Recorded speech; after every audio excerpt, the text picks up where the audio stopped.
Oh, that's fun. Hey there, everyone's there here. Hello. Liv, where did you go?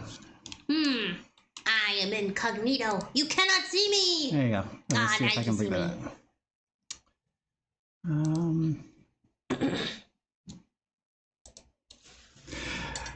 Oh boy, technical difficulties. I hope this is not a portent of things to come. One sec.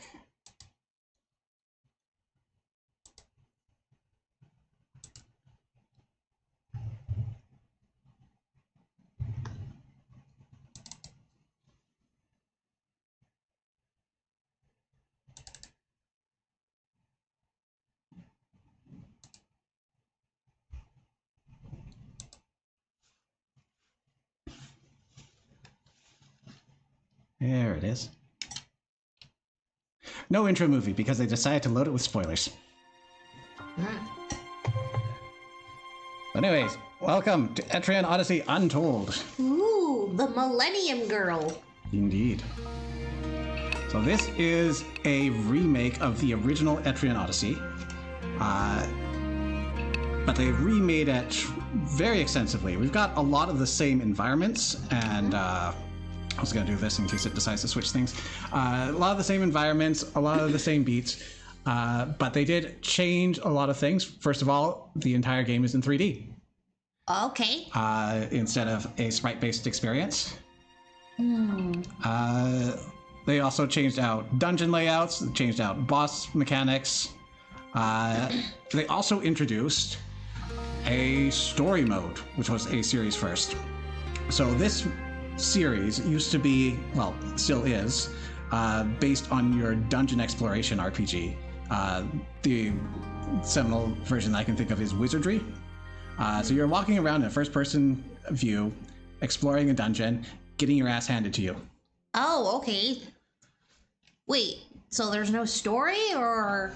So, in the other games, and in this version's classic mode, you would get the ability to create your own party of 5 or more characters.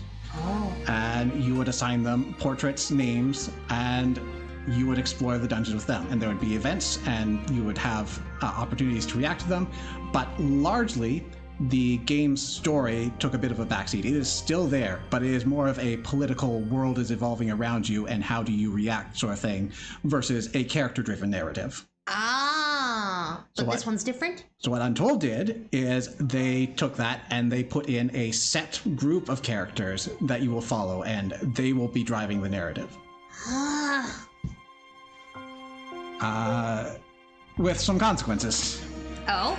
Well, for one thing, it's a little divisive, and I think one of the major reasons for that is that there is a very big twist to the game that comes in right around the end. And as soon as you open up story mode, they basically lay it all on the table for you. Okay. Because they want to interact with that and they want to push that forward more, which it's a bit of a shame because I like how that was set up, but at the same time I understand how it happened. So that's, first of all, that is your warning.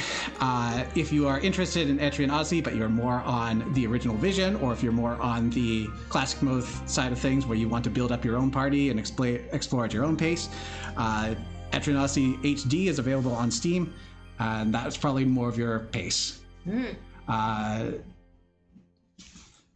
But if you are big on having a character-driven narrative, then story mode is probably where you're looking. Anything else to go through? I think that's good. I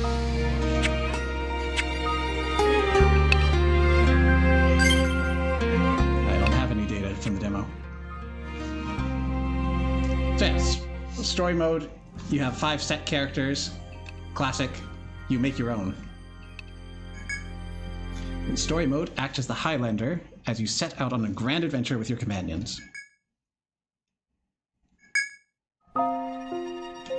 Hello, Hannah. Welcome to the stream. Yo! It is Etrian.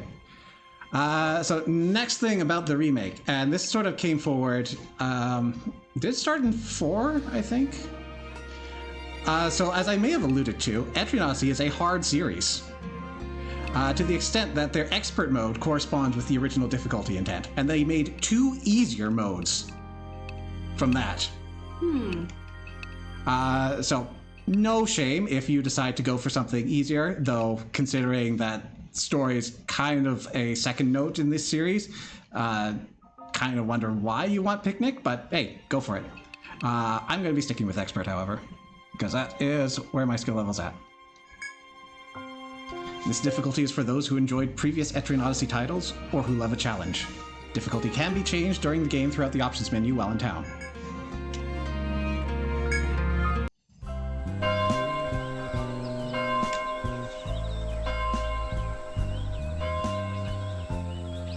Ooh. Ooh. Hey! Pedestrians this way!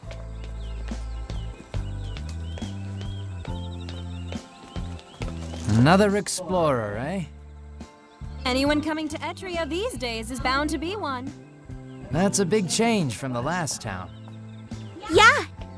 It's an explorer's paradise. That's Etria for you. So all those NPCs are characters you would have been able to build in classic mode. Town called Etria. It seems they require a Highlander's aid.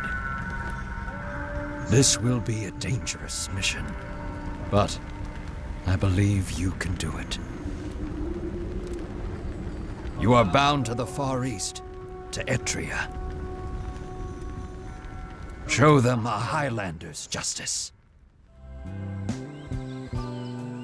Hey, it's your turn. Keep moving. See ya! Are you an explorer too?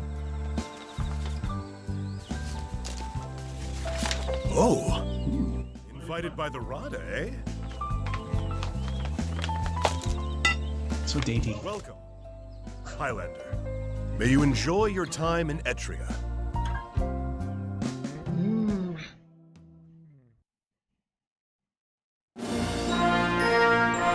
So I do want to try something real quick here. It's good to see that you made the hard journey, Highlander. I am the Rada councilman who summoned you to Etria. Let's see if I can switch scenes without crashing, or if that's what's causing it. Cross your fingers! I'm gone. I'm back. We're good. I'm gone. I'm gone. Oh, you're gone. I'm gone. You're right. You can't see me! My invisibility Stop going cloak is invisible. on. Never!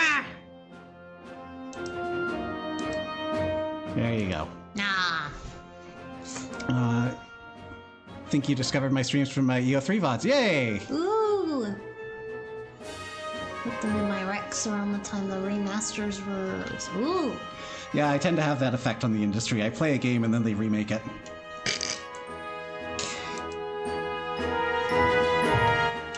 So...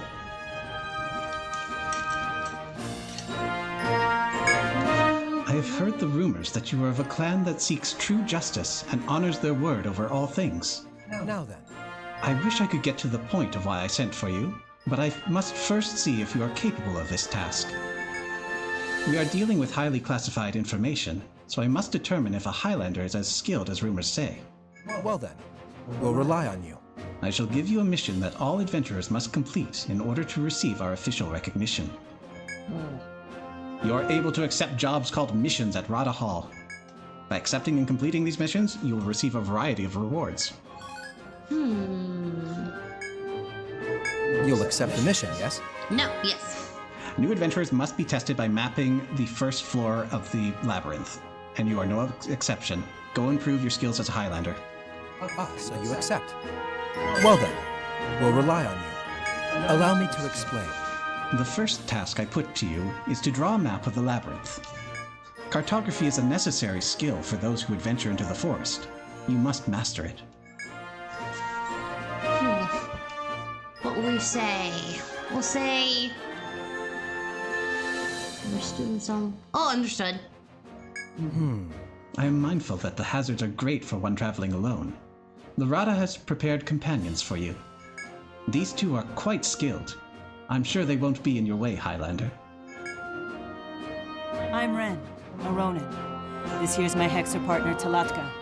Nice meeting you, Highlander. Wow. I look forward to our partnership. You're right. It's a very withdrawn, sort of quiet, but of course speak up so the mic can hear you. Indeed, it may be fruitful. May it be fruitful. Ren again. So we told you our names. What's yours? If you're playing on the original DS, you can walk around within your back pocket and you can swap records. We're not doing that, so.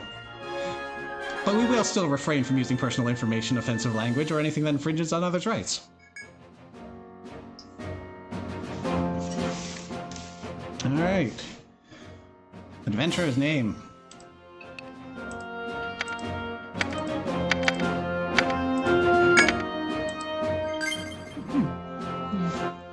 Buddy, I'll remember that. Well then, it sounds like we'll be traveling together. Okay, let's go. So let's go on to Yggdrasil Labyrinth and take on the first mission, Ronin, Ren, and Hexer Tlatka have joined your party as guests. Okay. We're all counting on you. May fortune smile upon you. Was there something else? So, we've got our main character, and we've got two guest party members. They're a little higher level than we are. Just a little. Well then, I bid you good luck. But we have to show them what a Highlander can do! So real quickly, the reason this series is named Etrian Odyssey is because this game features the town Etria. Etria does not feature in very many other games. This is because the original Japanese title was Sekaiju no Meikyu, or Labyrinth of the World Tree. Which is a lot more generic and probably doesn't catch as many English eyes. Problem is, world trees are a consistent theme in the Etrian Odyssey series. Etrias are not. Oh well. When this was named, we did not expect sequels. So that's them again talking? So this would be Tlatka specifically. Okay. Etria is known for its hospitality. I think you've got your Ren and Tlatka mixed up. Oh. Tlaka, you said they were reserved, right? Yeah, so she's a very quiet, almost whispering kind of one. Okay. Tried to do that before. For someone reserved, they have a lot to say. Okay, so Etria is known for its hospitality. It's pretty good. You'll find the facilities very useful during your time here. The shop has necessary equipment. You'll learn things at the pub, and the inn is a good place to rest. When you're ready to set out, you can enter the forest from the outskirts of town. Street Pass is a bit funny to you. Can't wait to Street Pass the about 100 English speakers, EO fans, all in drastically different areas. Etria is home to various facilities. First go to Shleka's Goods and buy weapons and armor for yourself. Next visit the Rooster Inn and save your game. Once that is done, you'll be ready to begin. Head to the forest entrance and enter the Yggdrasil Labyrinth. Alright, so I guess in order, Shleka's Goods. Ooh, I like his picture.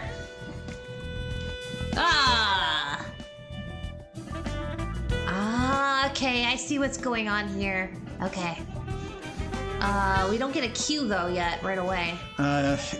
We'll get a lot more, but it's kind of like a hello. Oh, okay.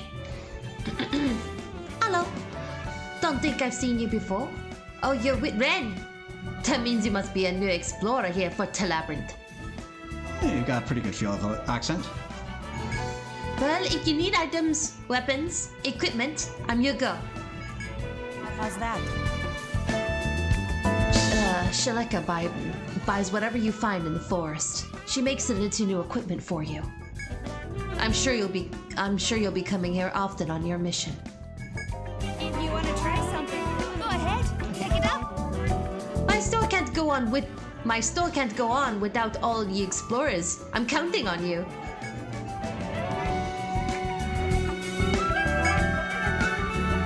So here is where we're going to buy all of our equipment, and more importantly, it's where we're going to be selling everything we pick up from the things we kill. Take our garbage. You feel like you probably got at least one EO Street Pass, then you tried one of the game as a team, but that was probably it.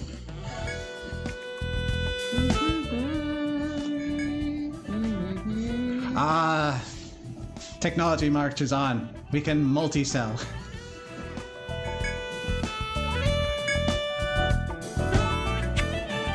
Next time you should buy something. She'll say that whenever you wander in and then leave without buying anything. Oof. We get called out, okay. I'm gonna get called out a lot. Next up, the Rooster Inn. The Rooster. Home of the Long Crow. Welcome to the Rooster Inn. We cater to adventurers who explore the forest. Please, make yourself at home. Under usual circumstances, only adventurers registered with the Red Hut can use this place. So, Raha. Rada. Rada. Rada. You have special permission, however. You can record your adventures here, so use this place as a base of operations. By all means, take your time. I've already gotten word that you're working for the Rada. Please, don't hesitate to stop by for a rest. Sign in over here, please. Well, I'm sure Etria feels unlike any other place you've been, what with all the adventurers here. Why don't you go have a look around? I'm sure you'll find something of interest. come back here whenever you're tired. Alright. They didn't tell us to go here, but...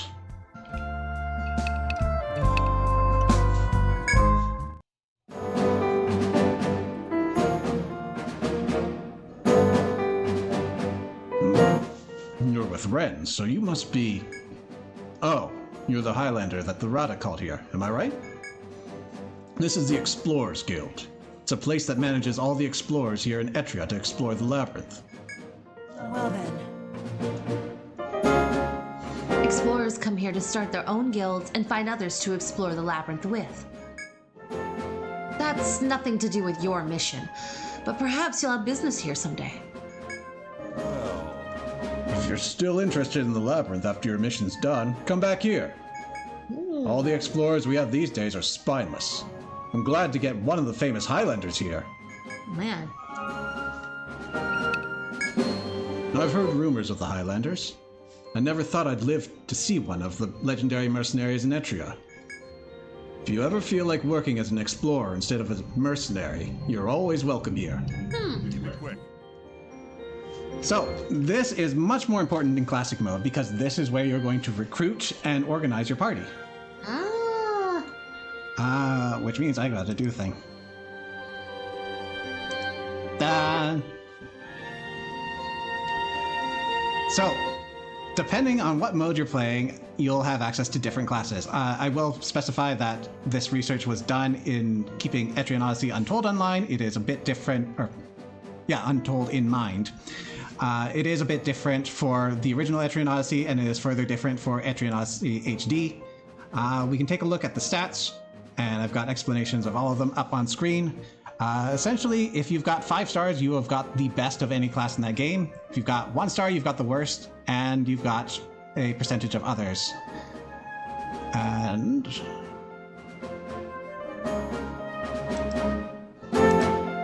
furthermore, we've got a breakdown of roles. Each class is better at different things. Damage dealers, we got probably the most important class that you can have. I recommend having 2. You can get away with 1. You can get away with 3. If you're going 4, you might be going a little too hard, but I won't stop you. 5, you're beaming. That's all you're doing. The control classes, you'll want to have some of those around to clean up the side ads that pop up in encounters, the really nasty ones that you just kind of want to put away for a while or kill outright. Now you keep quiet. Disruptors, one of my favorite roles. Slinging around statuses and binds, which we'll get into more detail later on. These are how you keep the enemies from killing you.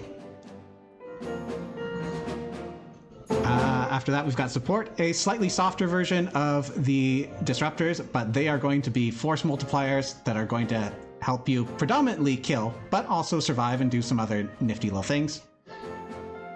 The tank, for some of the late post-game bosses, a tank is necessary. For the rest of the game, it is fairly useful, but not necessary. Similar for healers. It is always nice comfort to have a healer around. And explorers, not necessarily the biggest thing that you want in your group. They make exploring the dungeon easier, but individual encounters, not so much.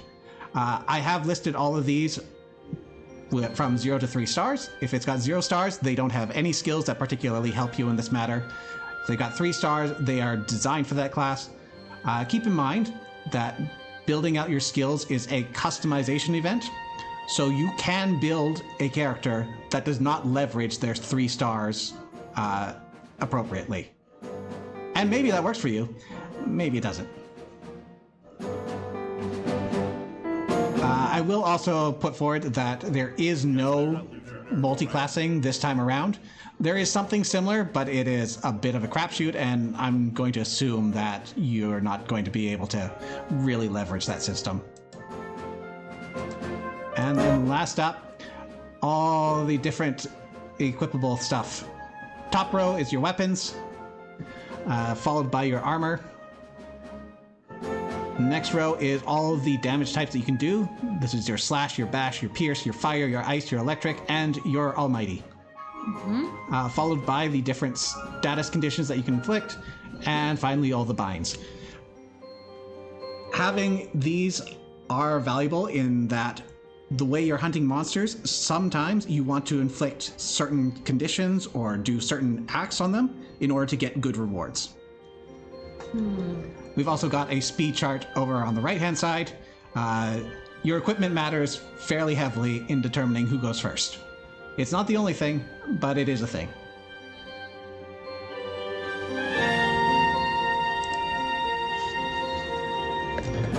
Oh, I should probably go back and explain something I was at earlier. So I have colored the letters here. We've got the Landsknecht, the Survivalist, the Protector in purple, the Dark Hunter, the Medic in purple, the Alchemist in purple, the Troubadour, the Ronin, the Hexer, the Highlander in red, and the Gunner in red. Blue and purple are available in Classic. You guys better not lose your nerve, all right? Purple and red are available in Story. It is worth noting that if you want to play Classic and have the Highlander or Gunner, your only option is to play through the game on Story mode and then do a New Game Plus. I'm sorry. All right. Enough dallying around.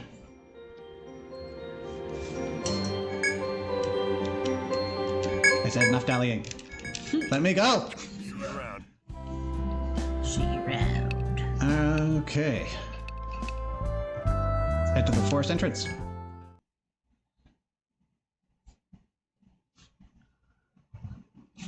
Are we going into the labyrinth? So that'd be Tlaka. Okay, let's go. That was red. All right. Ooh. Oh, I should probably full screen for those. Remember that next time. Let's head back. Ooh. Good adventure. Amazing. Okay, let's go.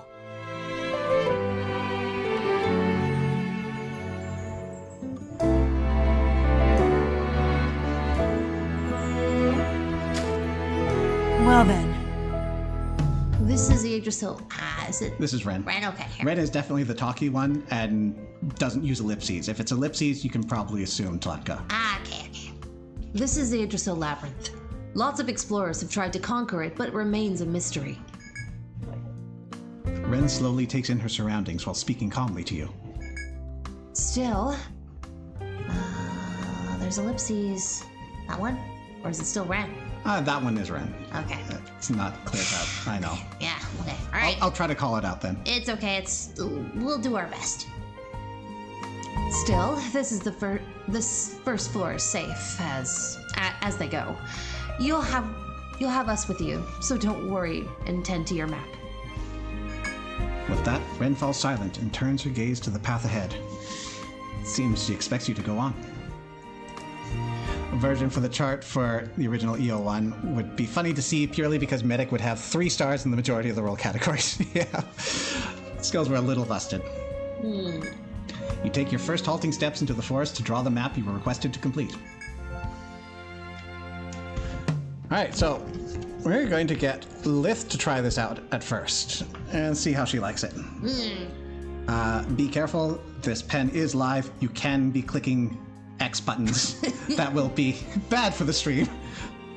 Ooh. All right. So you'll be focused mostly on this screen over here. Here? Yeah, the grid. Right. In this game, you must draw your own map on the lower screen using the stylus. Take care to recreate each square exactly as it is in the dungeon on the map. First, you must complete the map of the regions of the first floor, surrounded by the red border. So, I can zoom in for you there.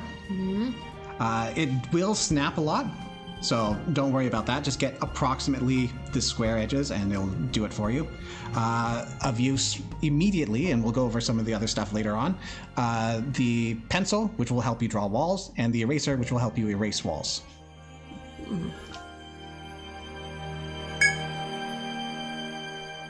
We also have painting floors. We'll worry about that later. Okay. Icons will be a little sooner. So we want to fill these in? Is that what we're doing? So I'm going to be navigating around, and when we get to new points, that's when we need to start drawing a map. Ha! Now, no pressure or anything, but we will live and die by that map, so aim for accuracy.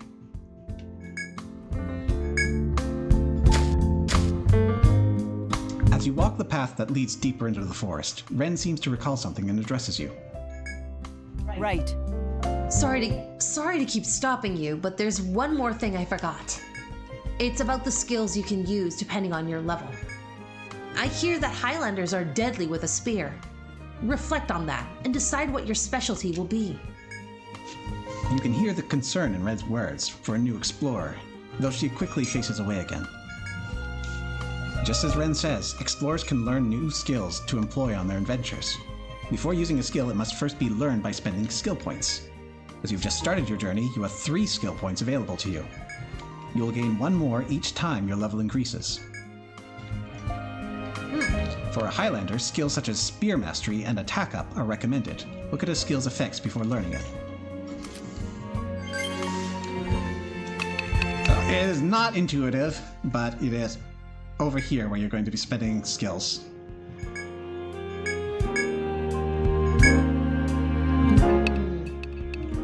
Now this is based on a skill tree, and this is probably the cleanest it's looked to this point. Before we had a list, and there were requirements, but the requirements were not visually represented. Speaking of not visually represented, a lot of the skill information is piddling. Even though they got a whole other screen for you, they kind of skimp out on some information, which means looking for outside resources to know exactly what you're buying into is a perfectly fine idea. So I'm just taking stock of what we've got here and what I'm going to want to be pulling up. Where's that one I'm thinking of? No.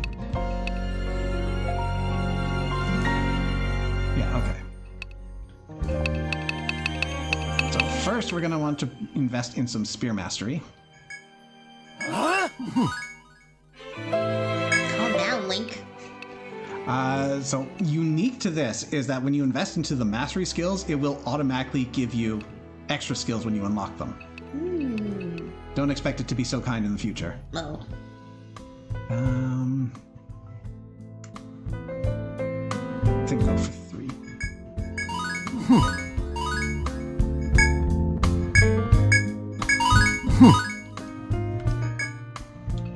Now, most skills are ranked from 1 to 10. When it comes to active skills, at levels 5 and level 10, there will be a steep increase in the cost of the TP of the skill. But it'll also reflect a steep increase in the effectiveness as well. Keep that in mind as you're building up your characters, because you might make yourself have so many expensive skills that you can't cast them very reliably on your treks.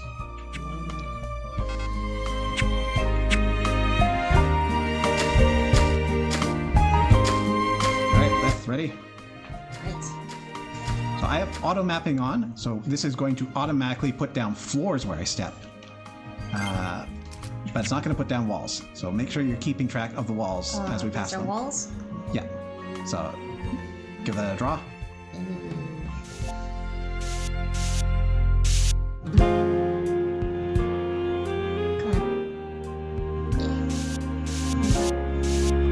Improve your speed as we go. We're also going to have to make sure that we did not miss any openings in that wall, because it is hard to gauge from a long depth. Okay, we're turning. Stop.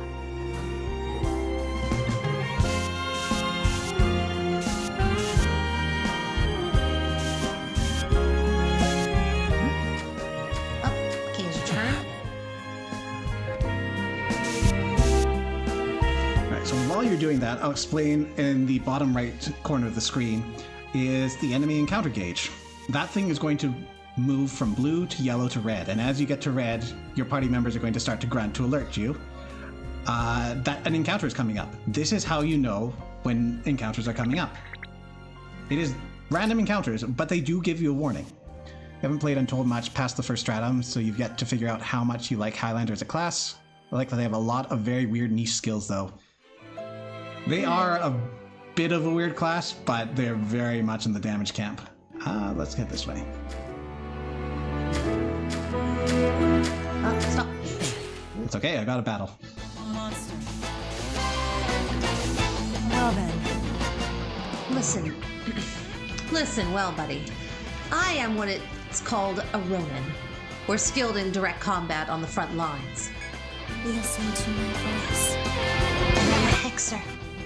We're not good at fighting directly, but we have other skills that make us useful. Right. Still, even Tlatka? Tlatka. Tlatka. Ugh. Tlatka. It is a mouthful. Blech. So, even Tlatka can probably defeat most monsters on this floor with one strike. Which makes this an opportunity to watch and learn. Don't forget about defeating the enemy. Don't think about defeating the enemy. Focus on protecting yourself. So normally you'd be wandering in here with a party of 5 characters. Enough of that. Way to demonstrate combat. So Ren has a skill on her with her many skill points, where there's a chance at the start of encounter she'll just cast instant death on everything.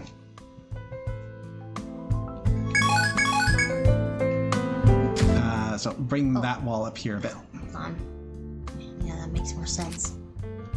So as a tip, the walls are never going to butt against each other in Etrian Odyssey. Oh, good. That's nice for you. There's always going to be a space between. And don't forget the outer wall. This one? Yeah. Oh, I thought it was automatically put here. Nope. Zoom out a bit. We'll get that on the way back. All right.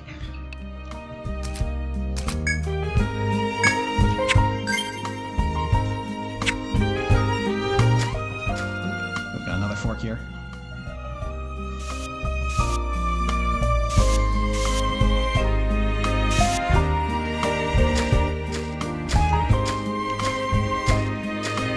Alright, so that meets up back here.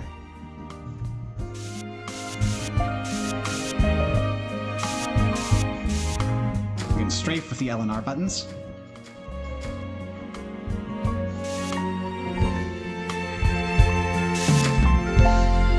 One more. Yeah.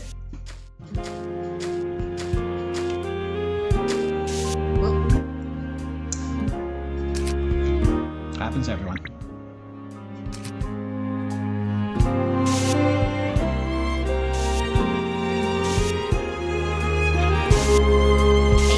And one behind.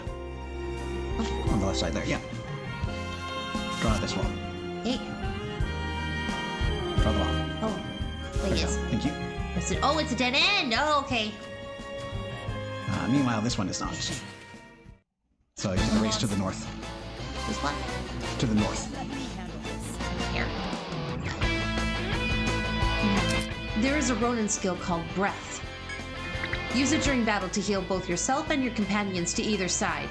It's important to remember. It's bait. Remember to switch to pencil before it becomes an issue. Breath is a pretty pitiful skill. Ronins were not meant to heal, but somehow they gave them a heal skill anyways.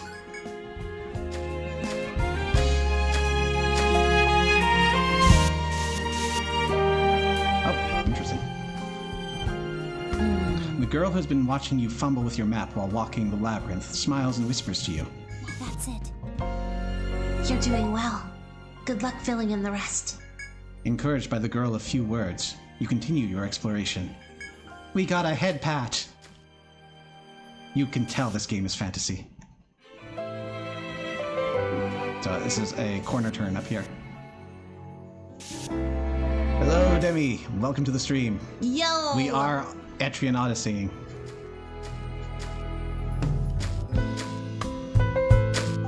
All of that.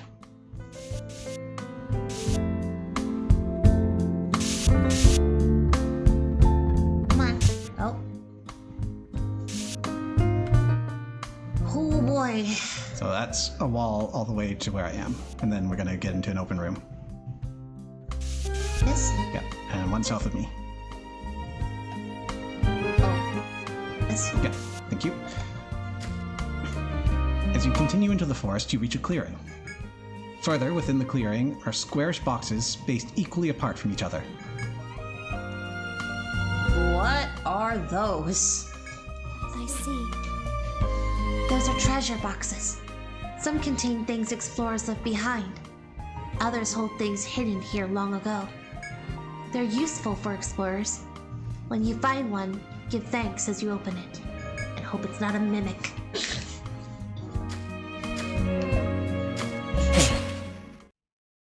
I'll take this one. Oh, we actually get to do things. But as you said, we are weak, they are not.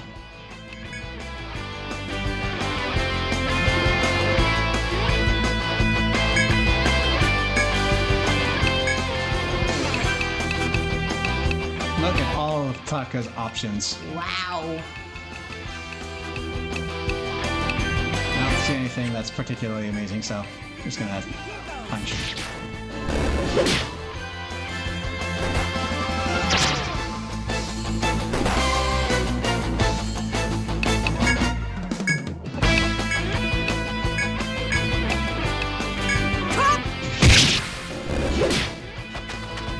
I see you.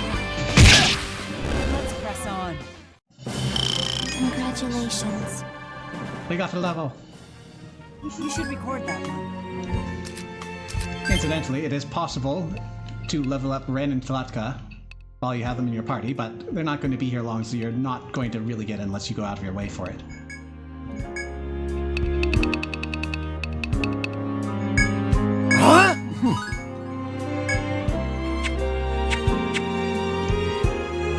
Alright, so at the bottom right, you'll notice that we've got a couple of tokens. You can see that there's a treasure chest one there. On the right side. In your map. Yeah. Up. Down. Down 2 tiles. Ah. There you go. So you click those and you drag them to place on the map. So there's 3 directly above us. One space between? No spaces between. They're like right next to each other. Okay.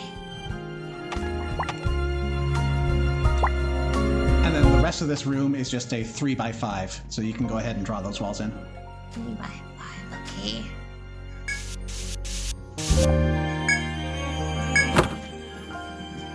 Analysis lenses. So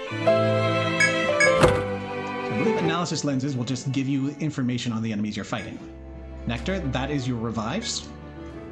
So if anyone bites it, we can bring them back mid-battle or outside battle. A fire talisman, I think that's just a fire attack. So you can finish up that room. Let me take a look. Open to unleash a ball of fire at one enemy, yes. So it's magic in item form. Enemy. It's here. I'll take this one.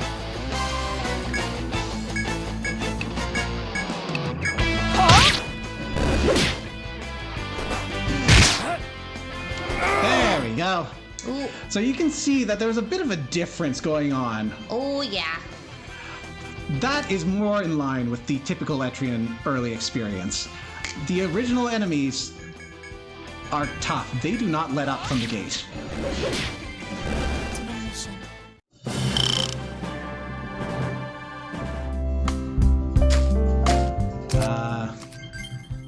Is that skill that I shit talk earlier available, Ren? What is it? No, you have to use it in battle. Okay. No.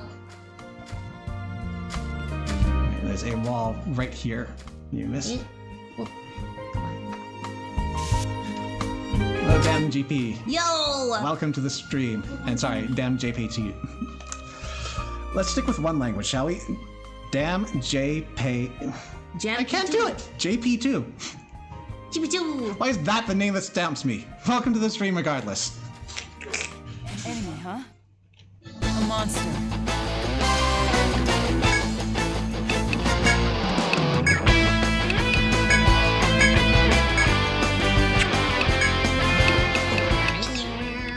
My mouth is dancing.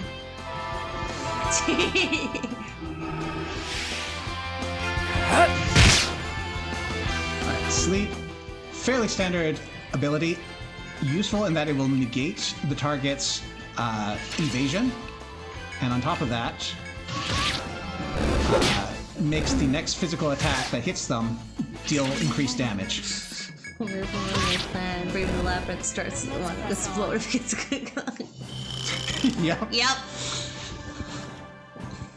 The illustrious Highlander gets snuffed out by a weasel. To be fair, these are monster moles. These aren't standard moles. Hold on. Ooh. Yep. There wise balls on each side? Yeah. Yeah, okay. And it looks like it did This it. place. Yeah. While walking through the narrow trail, you find a trickle of water near the end. The clear, cool water seems extremely tempting after your arduous hike. What's your move? What do you think? Should we have some? It is forest water, but we're still on an early floor. I think I want to test it. So put our hand in. Yeah. You reach out and put your hand into a spring water flowing from the rocks. The icy water cools your heated skin. You wonder whether you should try a sip or leave without taking action. Find the monster moles pretty cute. Only you could cut their nails for a hug.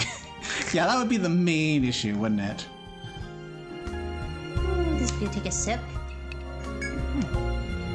Then let's have some. Cupping your hands in the stream, you bring a sip of water to your lips. It's poison. The clear, cold water quenches your thirst. Yay! We recovered TP. TP is a precious resource. I see. This could be useful if we remember it's here. Feeling much better after drinking the spring water, you decide to move on. That a Alright, so hint? for this one, I recommend taking that E symbol and putting it on. And then, I want you to take that red triangle symbol, yeah, it's there, don't worry, This one? and put it on top. That one lets you write personalized notes. Ah! So use the keyboard to type a reminder. Water. And then confirm at the bottom if you're done.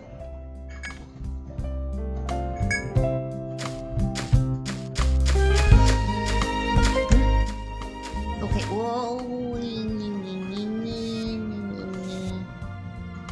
Yeah, so we got a fork. Come on. Where?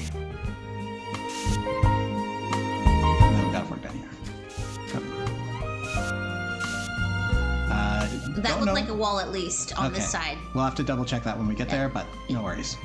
Where? And then it's gonna turn. We got one more step, so you can. Let's go. We got a preemptive attack. Enemies can't do anything to us during this. Goodbye. Bravo. Wonderful. Enough of that. We do have auto attacking, generally not recommended unless you're well above the level of the encounters here, but it can speed things up. Nothing interesting in this dead end, sadly. Oof. That's what the eraser button's for.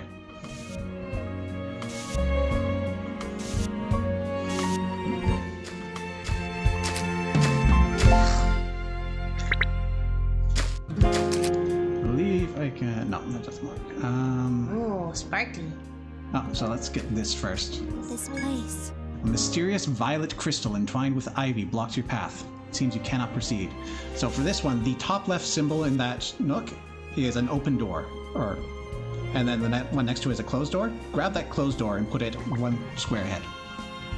And you can also put a note on it that it's a violet crystal. Or just violet, or however you want to. Violent crystal.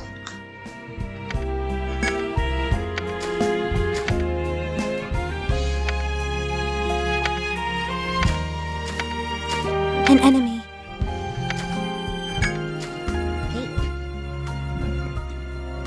Leave for auto is your speed running.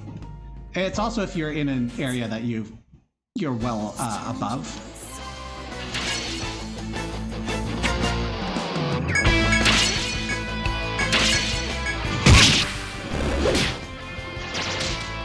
That was careless of me. What did you bind? Only one remains. Head.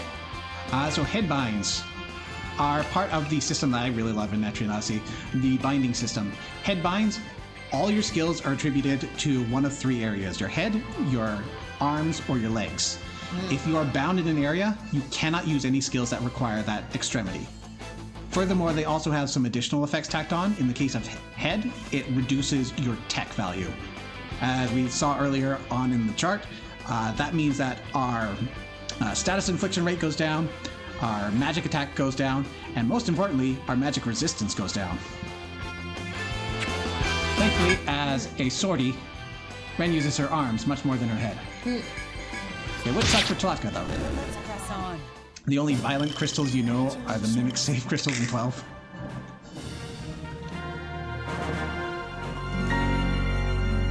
Alright, so that we did miss a fork up there, so let's just focus on where we are for now.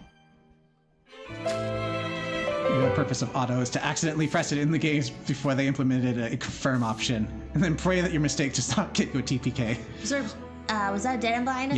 Yes, it was. That. Ren doesn't need to see to swing her sword. Headbind is a little different from blind, which is a different condition. Okay, so this is all straight away.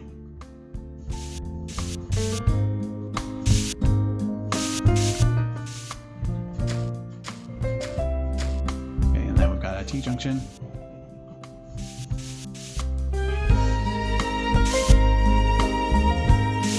No, we still can go that way.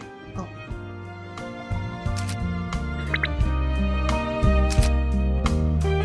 This way. Yep. This.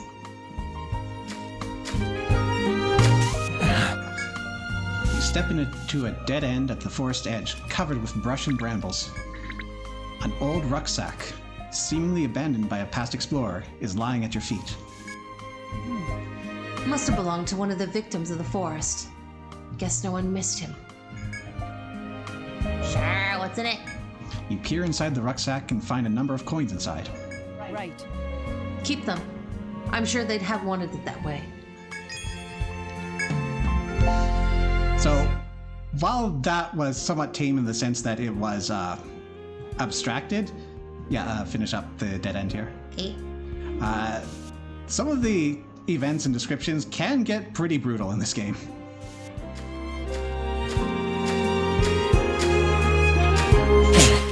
Okay, so we got an S curve there. Ready?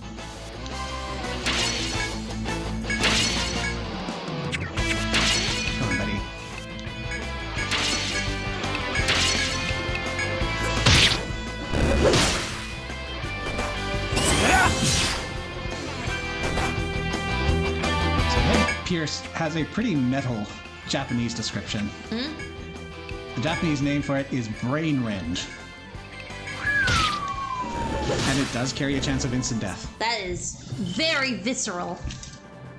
Also head binding. Oh, another clearing. As you walk, you reach a clearing filled with blooming flowers. This is Tlatka. What a sweet smell. I feel like I could draw anything in.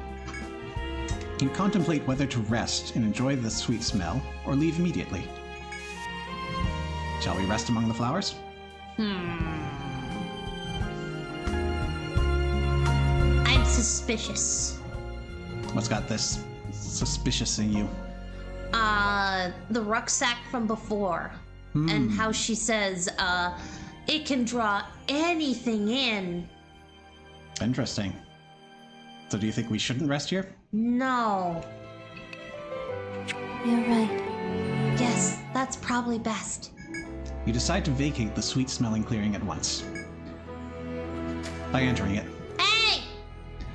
As you proceed through the forest, you step into a grove of various fruits and trees. This place. This is a chop point. You can gather rare plants here. There are take and mine points too, where you can find herbs and ore. Chilika. Shilika's goods will buy them and make new things to sell. You can gather once per day at each point, maybe more, if you have the right skills. But beware, harvesters are easy prey for monsters. Here. This one too. So items you find from these points in the dungeon do sell for a fair bit. You do have a chance, however, of encountering a monster, and if you do, you'll be blindsided for the fight. So this is a 3x3 room here. An enemy. Are you ready? When blindsided is the opposite of having your preemptive strike. They will all get a turn, and because this is Etrian Odyssey, hopefully you will walk away from it and have a second turn. I wouldn't get your hopes up, though.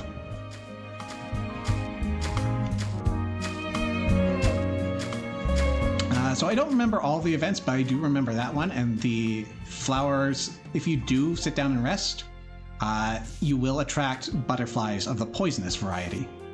So a slightly tougher enemy. Enemy, huh? Are you ready?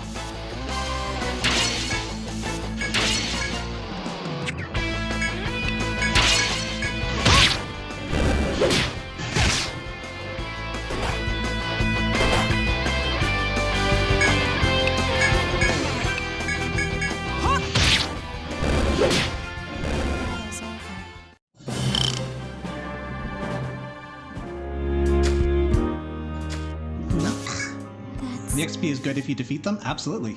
But it is a tougher encounter. Something's growing over there. You look toward where Tlatka is pointing to see red fruit growing just within your reach.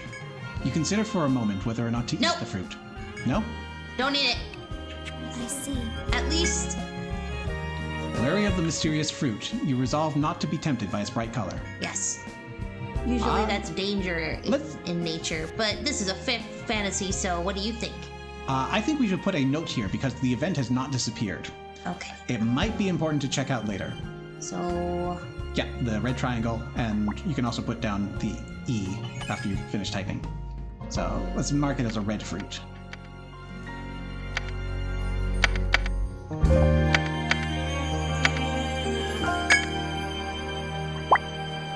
Alright, and then just wrap that up with some walls and we're good to go. You're already on the pencil. Thank you. Venom flies were a huge beginner's trap in the original, so it's funny that story mode lets you stomp them with your escorters. Go ahead. Come on. Go. And so the two walls down there.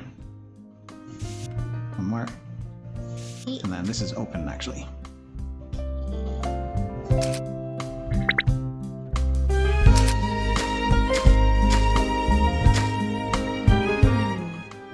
So we got the S curve. You think they still stomp you if you went classic? Very likely. You can draw the rest of that curve.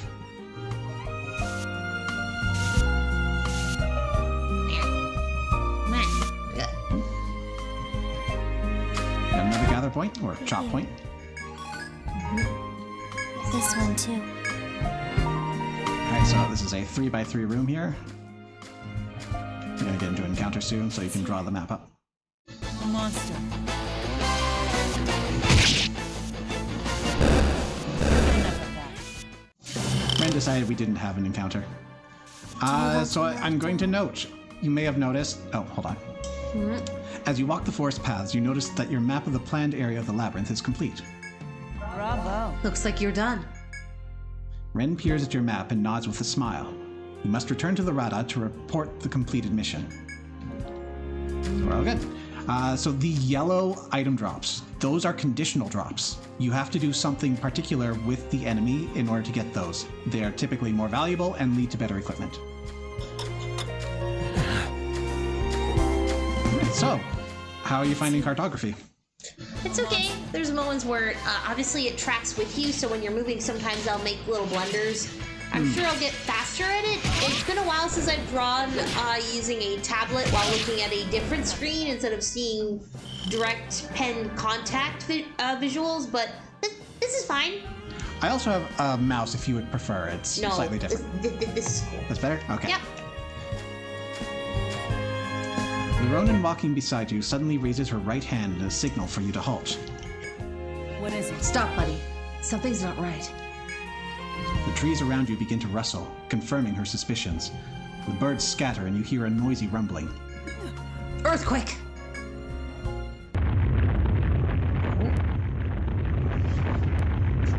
Map drawing on 3DS feels so cozy. It does. It was such a great system for this. As Ren shouts, you feel a severe quake that feels as though it could level the entire forest. So given this is a learn and go kind of playthrough, will you be guiding our player here through the skill or letting them pick as they like? So I am going to be doing most of the gameplay on my end. Lith here is going to be following along with the story, and I've also let her take on the cartography because she expressed an interest in it. I have played through and beaten this game before, so I kind of know what's going on and have ideas of how I'm going to go through it.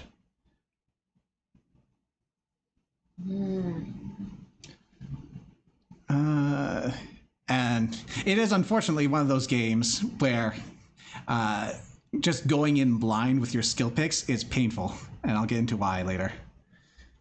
Sad that they couldn't quite replicate it for the remasters. They did their best, at least. I hear that it's fairly good for what it was, and also if you've got it on Steam, you still have a mouse available. Been a lot of earthquakes in Etria lately. Ren remarks. The Ronin looks around briefly to confirm that the shocks have indeed ceased before she continues. Well then. Okay, back to the Rada. You can't let a little quaker or two stop you if you want to finish your mission. You can see her point. You must return to Rada Hall now and report to them that your mission is complete.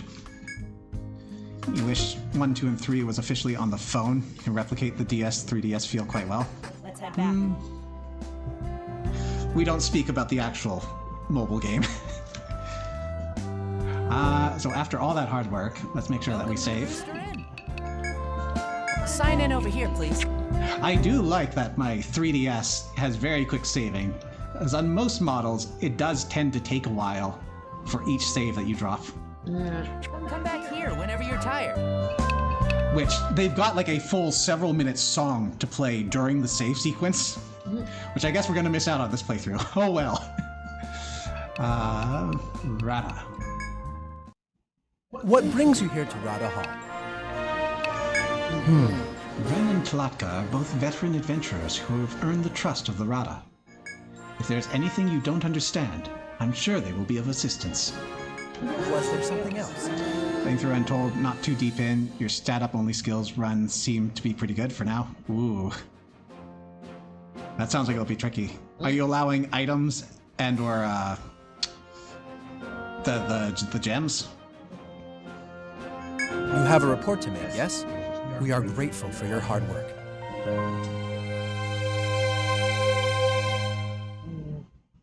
Indeed.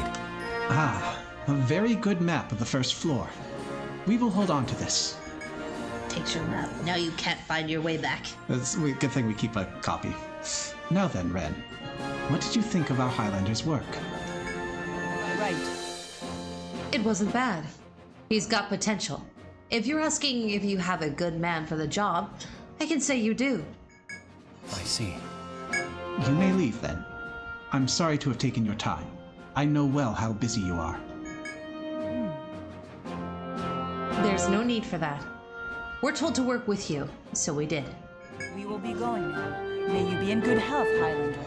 Oh, Goodbye. I'll see you later. Good luck. Well done. There's also a reward for the mission you completed. 200 N! And experience. Your missions and your side quests, very valuable for leveling up. Now then. The Rata is prepared to take them at their word. Did you have the... Oh, this is... I wish they had a bit more indication whether this was narration or who was speaking. You got Highlander and Medic to use the stat-inflicting weapons, and they are pretty good since the stat-ups carry the damage through, plus you're always auto-attacking. The Rata is prepared to take them at their word that you have the metal required to be an explorer. Since you come from a clan that has always been loyal and respected our alliance, I have a mission for you.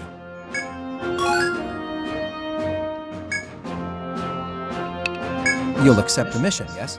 Ah, so you accept. While investigating the strange happenings in Etria lately, we discovered a mysterious ruin we believe to be related. You must explore its halls. Well then, will this abnormality vexing Etria? It will fall to you to investigate the cause.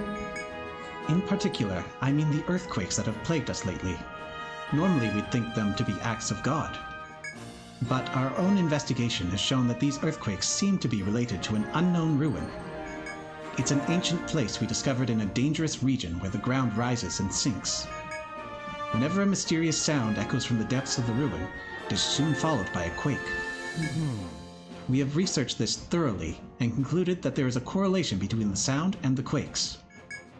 Yet we know not what it is. We've dispatched soldiers, but they were stymied by the ruin's denizens. Now then. And so we send you, a Highlander, to investigate this monster-infested ruin and put a stop to these earthquakes. We know that you are both skilled and trusted, so we feel safe leaving the inquiry in your hands. We considered using an ordinary guild, of course, but it's better not to let on that the quakes are unnatural. We would rather investigate in secret. Once we know more, we might make a public announcement if necessary. Well then, And with we'll that, rely on you. I've said all I need to. We have a carriage ready to take you to the ruin. Sir, I'm level 3. I'm level 4! Once you are prepared, We're you can sending move you out to the most dangerous thing ever.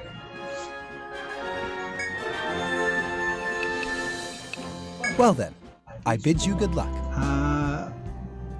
There's one other area that we can explore right now. It's not going to be useful, I don't think, out the gate, but still worth saying hi. Golden Deer Pub. Hey there. Ahoy, kiddos. Okay, so pardon me for staring at an anime woman's chest, but maybe you can help clear up something that's confused me. What? Is it just me, or does she not fit that dress well? It's an off-the-shoulder dress with a very deep plunge top, so it fits her. It's Okay. just meant to show off the good bits.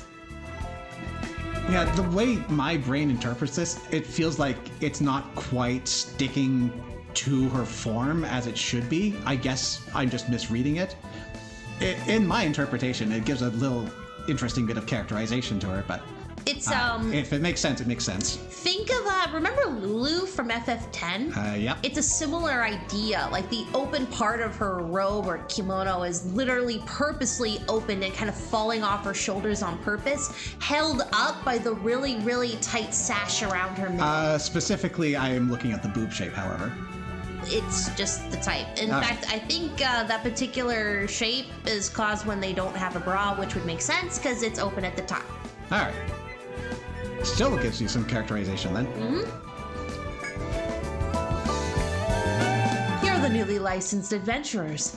I heard that from Rada. I heard that from the Rada. It was all one sentence. Okay. You're the newly I can't Take your time. talk. You're the newly licensed adventurers I heard from the Rada, aren't you? Here at the Golden Deer, I hear all sorts of problems that only adventurers can solve. Gathering materials, wiping out monsters, you name it.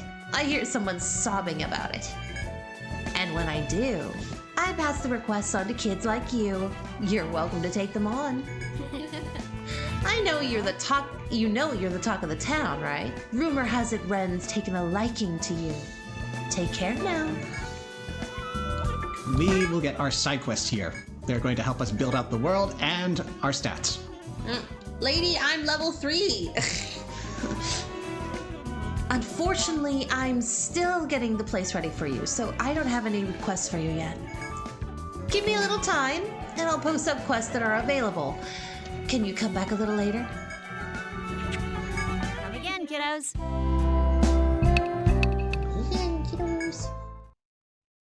Whoa. Ah, you must be Buddy. We were told to take you to investigate this new ruin.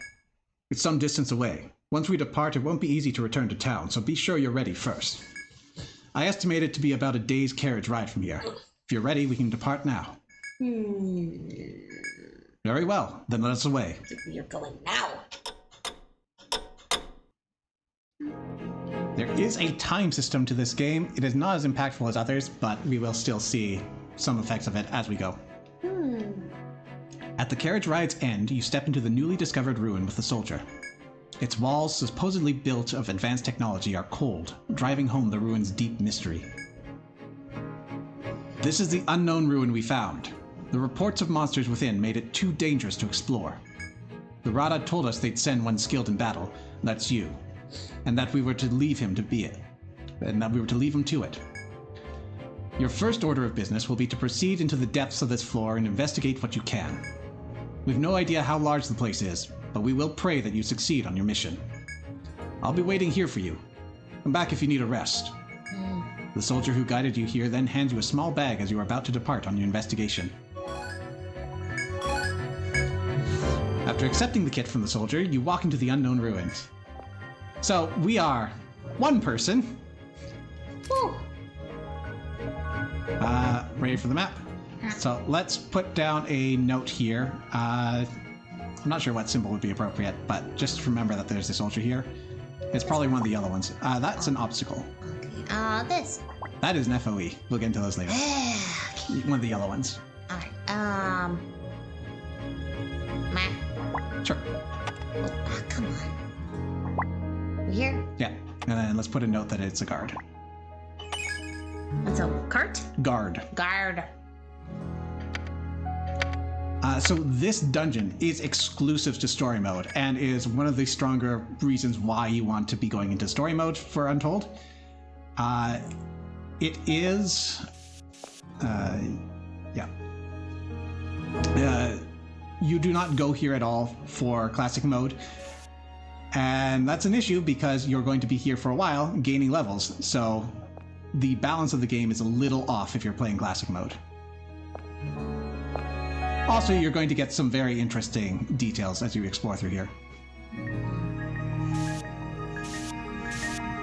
This looks like a door. That is a door. Use the open one. Open one? Yeah. That's open? Okay. It will be when we walk through it. We use the closed one for locked doors. Right, so you can finish up the room. Your non-familiarity with Untold is starting to show because we are here. Yeah, you come here fairly early. I don't think we actually get to go into that tile. Oh, okay. There we go. On we. Ooh.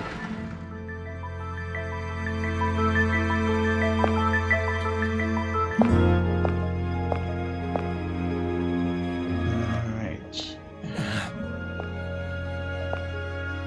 Okay, finish this.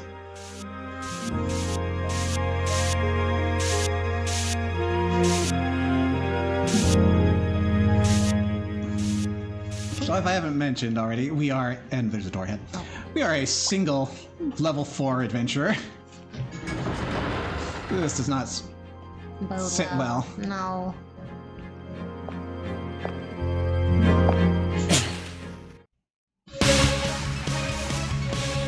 Oh, good news. There's only one enemy.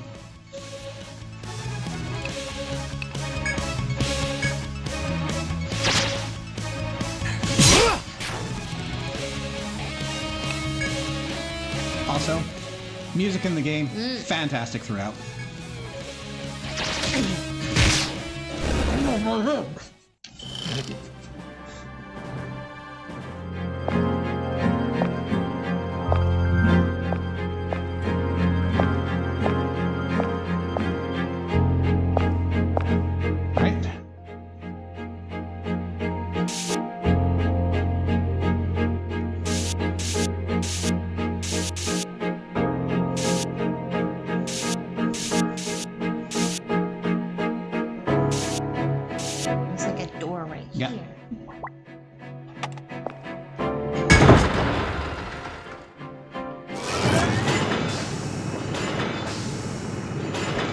Dying alone in the unmapped labyrinth builds character. As you pass through a bizarrely shaped door of the ruin, you hear a strange sound and stop out of caution. Sounds like a conveyor belt. You remain unmoving for a while, and the bizarre sound stops as well. The area is blanketed in silence once more. Nevertheless, you have a mission to venture further within and find the information the Rada desires. You must staunch your fear and continue deeper into the ruin. Thought that word needed a U. Staunch.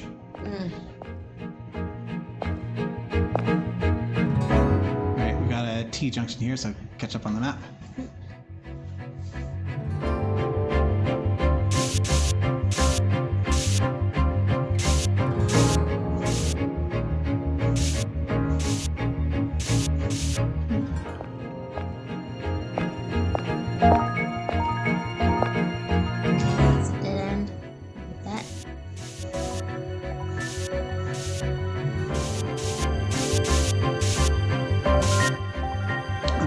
Of maps, they're never going to go on the outermost tiles, so this is as far south as we can go on this map.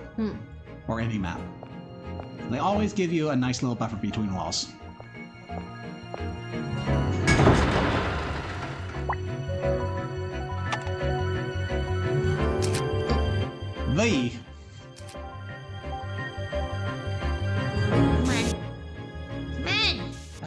Okay, this is a much more open room, so we're just gonna kind of hang around the walls first, and then we'll worry about the interior.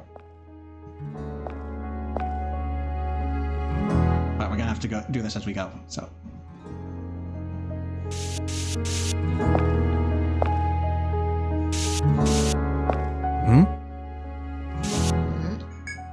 A small crevice is visible in the wall before you.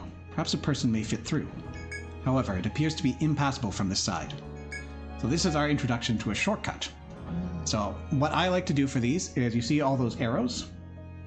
Take the one directional down arrow and place it above where we are. Okay. So shortcuts are like doors that we just haven't opened yet. Once we get to the other side, we'll be able to open it, and we can change that into a bi-directional arrow. And then we'll know that whenever we explore in the future, we can just go through there. But for now, put a wall. The best part of the game. This dungeon. This is also kind of why you want to be facing the walls at all time, because there's a lot of hidden goodies. You pass through a number of doors, but see nothing safe for more walls. You have yet to discover anything that the Rada might consider useful. Still, it might be worth checking this room a bit more to ensure that there's nothing here.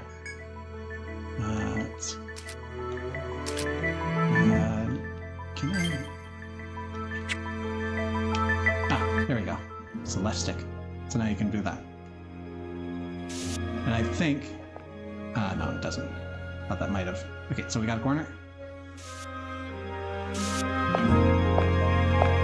Oh, there is a red door. I'm going to assume that's locked. The metallic door before you seems to be locked and won't open even when you push or pull it.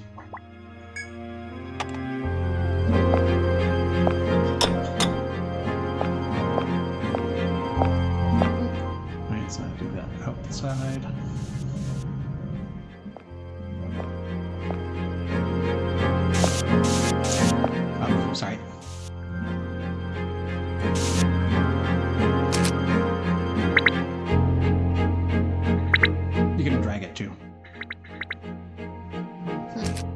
Alright, so this is a corner piece that we're staring at.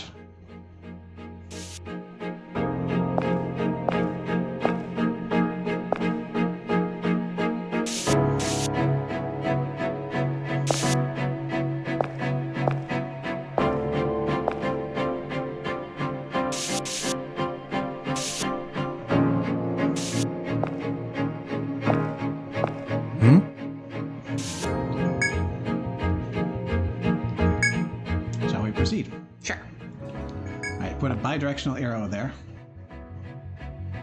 Yep, that one.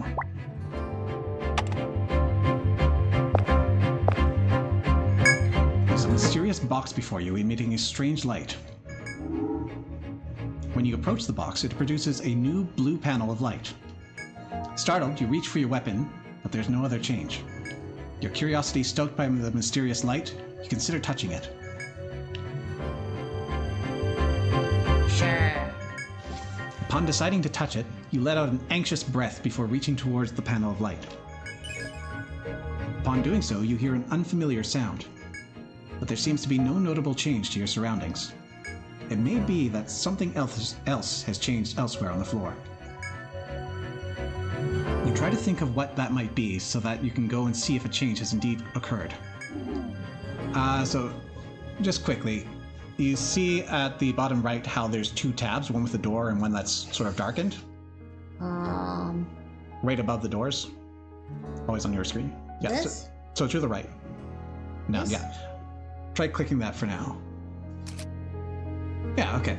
So that top left symbol, put that in front of where we are. And then you can draw the walls around all of this. Okay. So we have some extra symbols.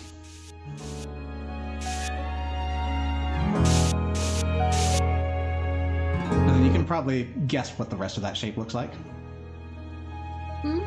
You can guess the rest of what that shape looks like. Oh, yeah.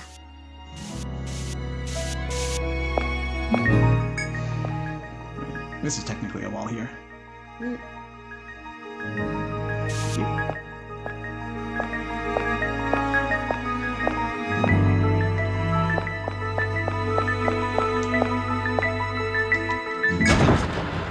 So you can swap the tabs and change that into an open door. Or not. Oh. Cutscene beat you to it. Ooh.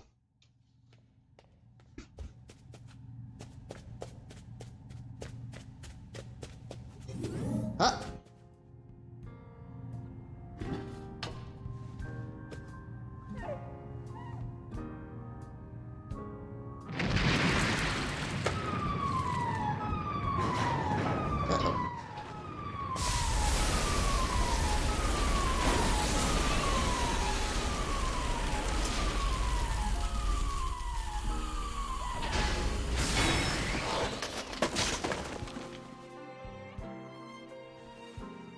Who are you?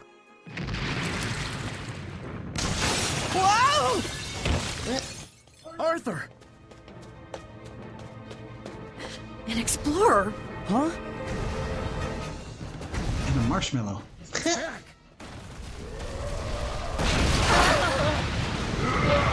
What the? Nah. So, they've managed to get inside.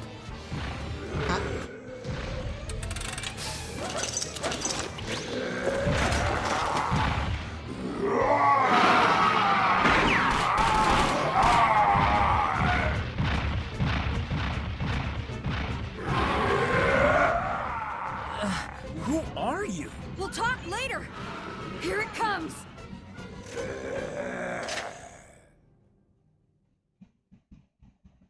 It's a monster. Ugh. Sorry to drag you into this, but we could use a hand. Alright, our full party. Buddy, redhead, doctor, young boy, odd girl. Ah! Stay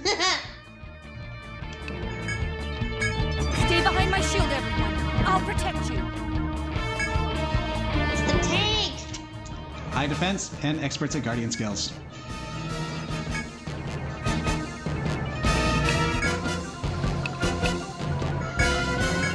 Just let me know if you need any healing.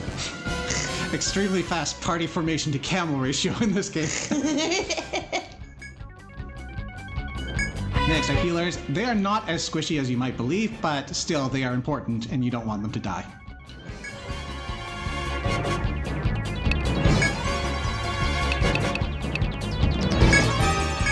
I'll burn them down with my formulas. Listen. Why did I suddenly have like the mental image of him starting to spout out calculations to the thing? They can even DPS. Yep, we got our mage. Do magic damage. And we've got a gunner class.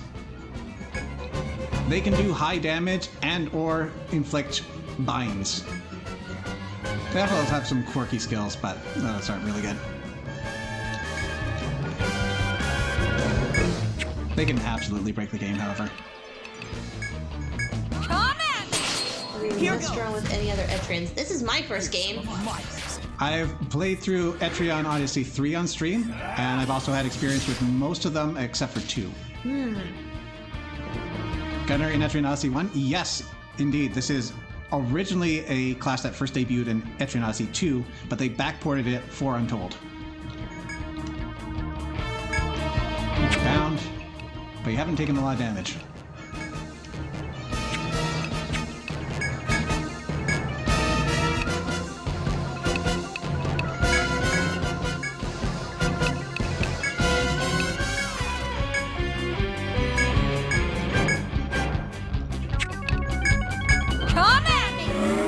Ask you the question after we get a bit further in. Okay. We'll go get it. Oh no! We've bound its head, so now it's kicking us.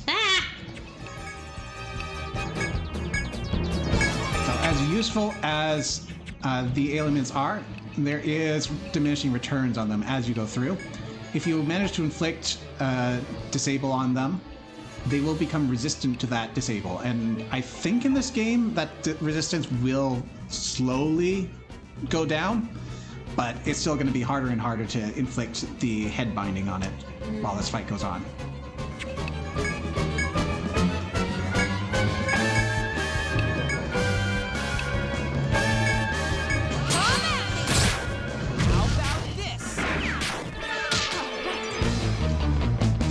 Searching Etrian Odyssey soundtrack. Nice. Thanks for stopping in. Okay, Buddy is out of TP. No. We'll be fine.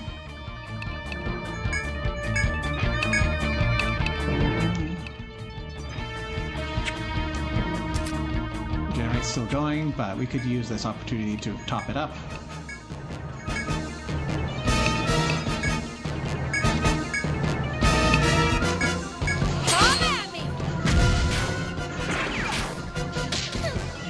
Alright, so despite not having arms, we managed to arm bind it.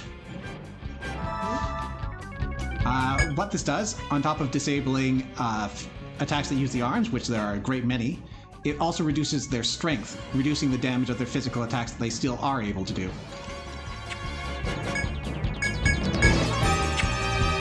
Which gets me that broke.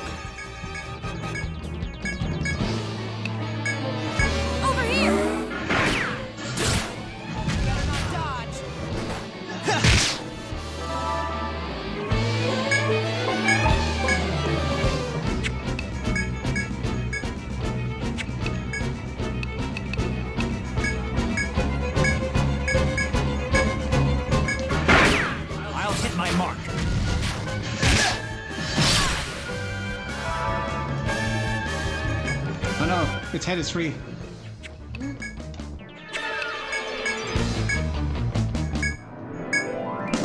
Let's try to finish it off here.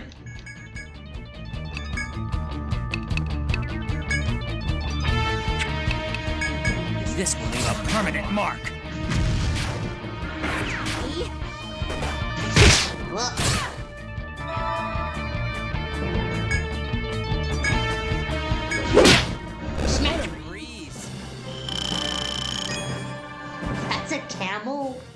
An errant camel. Pelt. monster breathes its last, it collapses to the ground with an earth-shaking thud. Yay, we solved the earthquakes! Yay! By causing them. Now that the battle is over, you look toward the unfamiliar faces whom you fought alongside. The three chased in by the monster are cleaning their weapons and inspecting the monster's corpse in the aftermath. The young man in the white coat seems to be directing their efforts. Yes, that is a young man. Yeah, I kind of figured. As for the other... The girl who had been asleep within the bizarre device now stands with a perplexed expression. You want answers, but are unsure whether to seek them from the strange girl or the trio of intruders. Why not the both? Where do we go first? Oh, this seemed to be fine. I want to talk to the girl. What's wrong with her? You okay? Did we kill your dog? Do you have brain damage? You ask the girl, who seems dazed now in contrast to her prior bravery, who she is. I'm Frederica. The girl answers you quietly and then looks up at your face. She then closes her eyes with her brow furrowed in thought. After clenching her fist as if it hurt or trying to remember something, she opens her eyes and continues. I feel like I know you. I was with you before when... The girl trails off again and clutches her temples as if pained. Sensing that further conversation with the girl will be difficult, you step away from the girl Frederica. Let's see what the trio is doing. Recalling that the Rada selected you alone to explore this ruin, you wonder who these three could be. Just as you are about to express your doubts to the young man in the white coat, he notices you and speaks up. Again, sorry to drag you into that fight. It was thanks to you that we made it through alive. The young man smiles affably. This may be a good time to raise the questions his presence implies.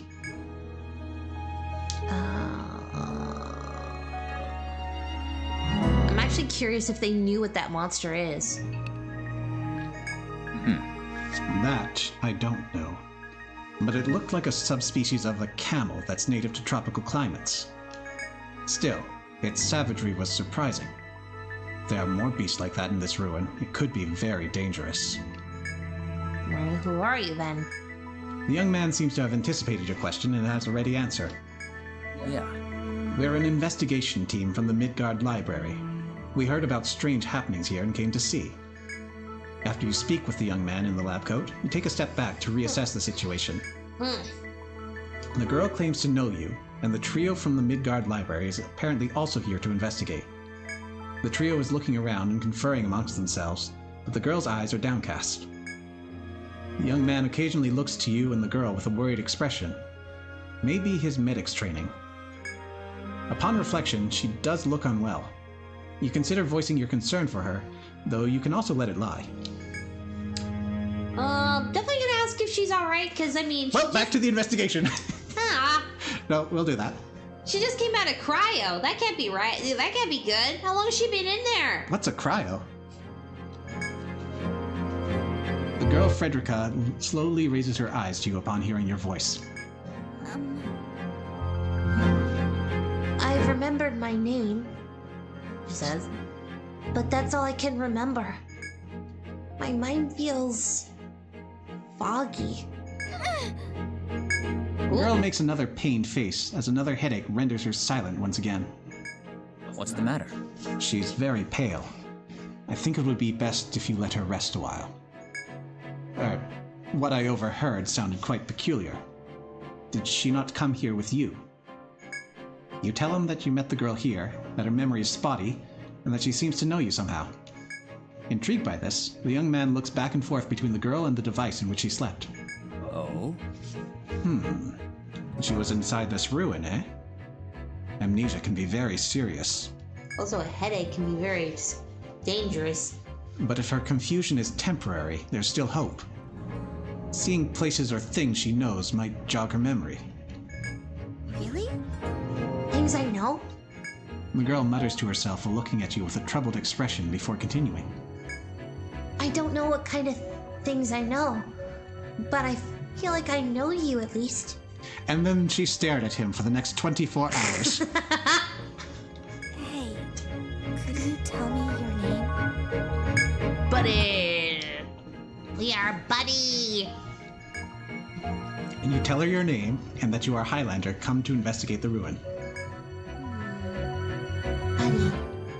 The girl mutters your name to herself a few times as if testing to see if it sparks any remembrances. Nope, that's a stupid name. I mean, no good. That doesn't do anything for me. The girl sadly mutters to herself and looks around the room as if hoping to find something she remembers. But I feel like my mind's slowly starting to clear up. With that, the girl faces you again with determination in her eyes. Do you want to come with me? Hey, buddy, you said you came to investigate too, right? Then do you want to come with me?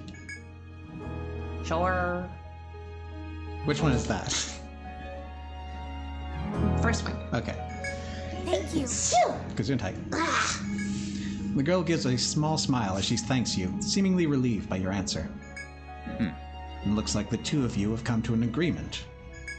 The young man quickly looks between you and the girl before continuing. If you plan to keep on exploring this ruin, might we join you? As I mentioned earlier, we came to investigate this same ruin.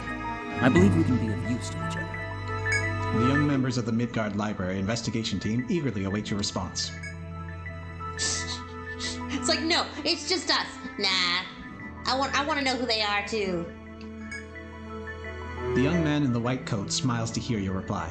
I think I tested before, just saying like, nah, I don't want any of you, and they'll just putter around here until you decide to actually take them. Really? Oh, I haven't introduced myself yet, have I? My name is Simon. I act as the leader of this investigation team. I'm not here to make friends. Wow. Except that one friend. This is all the friend I need. Mysterious Gunner Girl, that's all the friends we need. It's fine, yeah, well, nice meeting you. Then, shall we proceed? Sensing that your conversation is coming to a close, the blonde boy waves to you and raises his voice. Hey, are you guys done yet? Let's go! Well, Just a moment, Arthur. We're going to be accompanying him now. Huh? How come? It'll be good to have a Highlander along. It's not been easy with just the three of us. Well, hello there. I'm Rakuna. It's nice meeting you, Highlander. The protector woman clad in silvery white armor smiles as she greets you. Well, if Simon says, I guess it's okay. Ah, that's a terrible joke they built into there. Oh my gosh. Hey, I'm Arthur. Thanks for helping. Sorry you got dragged into it. The mischievous blonde boy grins as he says so. You nod, ready to continue your search with the amnesiac girl and Midgard Library investigation team. Yeah, okay. Hey, Buddy, can we start checking out the device? The girl is pointing at the mysterious device where she had slept. She seems to be curious about it. You can follow her suggestion and examine it, or look elsewhere. Nah, let's look at it. The immense device from which the girl emerged is no longer glowing or moving at all. What's all the stuff on it though? As you approach to examine its shape and interior, the young man Simon mutters to himself. This technology is far beyond our own. The girl emerged from a device forged by an ancient civilization now lost. How bizarre it all is. Yeah! Plus, wouldn't it be uncomfortable trying to sleep standing up in this thing? Simon's perplexed musings and the boy Arthur's irrelevant remarks wash over you as you, too, examine the device. Frederica stands next to you and looks at the device's side. Buddy, look at this. The girl, having seemingly made a discovery, points to a section of the device. You see words beneath the dust and moss on the side of the device Frederica indicates. Hibernation test subject, Frederica. What? You can read that ancient script? Frederica nods to the armored woman's question and continues to pore over the writing. We pray for Ricky's future as she enters a long slumber for the sake of our project. me? Is this about me? The girl looks anxiously up at you, but the words she is reading are beyond your comprehension. She inspects the device thoroughly in search of more information, but there seems to be none. There's nothing more for us here. And there doesn't seem to be anything written here that would help us in our investigation. Just as you were tempted to agree, you hear a boy shout. Hey, Simon? Check this out! As you were investigating the device, Arthur had climbed on top of it, and now calls out to you loudly. When you find him, the boy has fit himself perfectly into where Frederica had been sleeping. It's really soft in here! It feels great! Oh, you lying there. Good for you. Just say, good for you. Sarcasm. Hey, You said you're an investigation team, huh? He's good in a fight, but that's about all he's good for. You wait for Arthur to clamber down from the device so you can continue searching for more clues. I mean, at least we confirm it's definitely a bed. Or can be used as one. Mm-hmm. Alright, so let's map out this room before continuing on. Hey, he was investigating if his previous statement was valid or not. He kept saying, wouldn't it just be uncomfortable standing there the whole time? Oh, never mind, it's really soft in here. So, there's a wall So that's just here. a 4x3 room.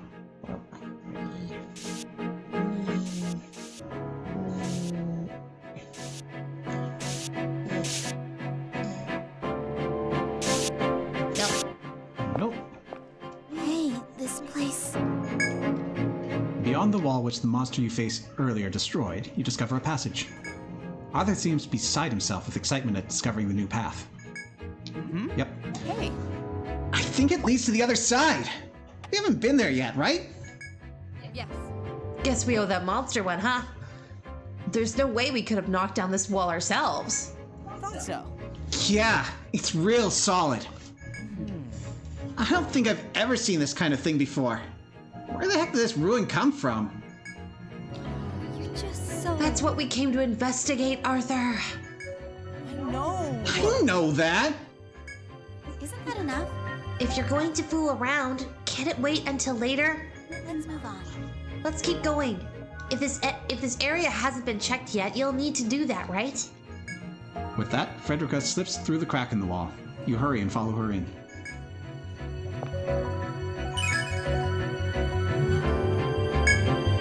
Stop zooming me out.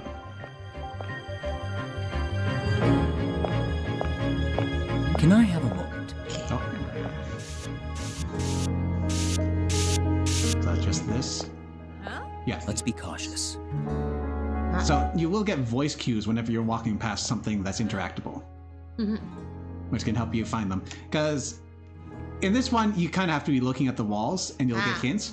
In the original one, well, this area doesn't exist, but it is far less accommodating to letting you know where the shortcuts are. I'm guessing this way? Bidirectional. Wait. And now that shortcut's open. Really, there's a guard there. Heal me. Get ready. Watch me kill this thing and then heal me. You get health after you lose more. Wait, aren't you full health? Breeze. We're missing some TP though. Oh, okay. We gotta heal from the level up, I guess. Hey, this place. How goes the investigation, buddy? Oh, we can tell him. Or not. Understood. Come this way to the nearby soldiers' garrison. Well then, please continue with your investigation. Surprised by one rat! To be fair, it would be a lot harder to be surprised by a swarm of rats. Mm-hmm. Sure, we can show them what we got. We're not done yet, though. Hmm. You say you've investigated as far as you can go for now? I see. I'd hoped that you would discover at least some clue or hint as to the source of the abnormality. Wait. They saying we want to leave? I'm sorry, but I must insist that you continue investigating until you have something to show the Rata. What? What? So if there really is nothing here to report, we're just stuck here for the rest of our lives. I thought we were just filling them in. seeing if we got a reward or something, and then we could keep going. Sheesh, you made it sound like you just were saying, okay, we know, we done, we want to go home now. So rude. The scenery here never seems to change. The girl beside you avidly searches the area in hopes that something will trigger her memories in return. Oh. I'm not sure we'll find anything to help you remember. Just stumbling around like this. We just found this one girl from the past, but that ain't important, surely.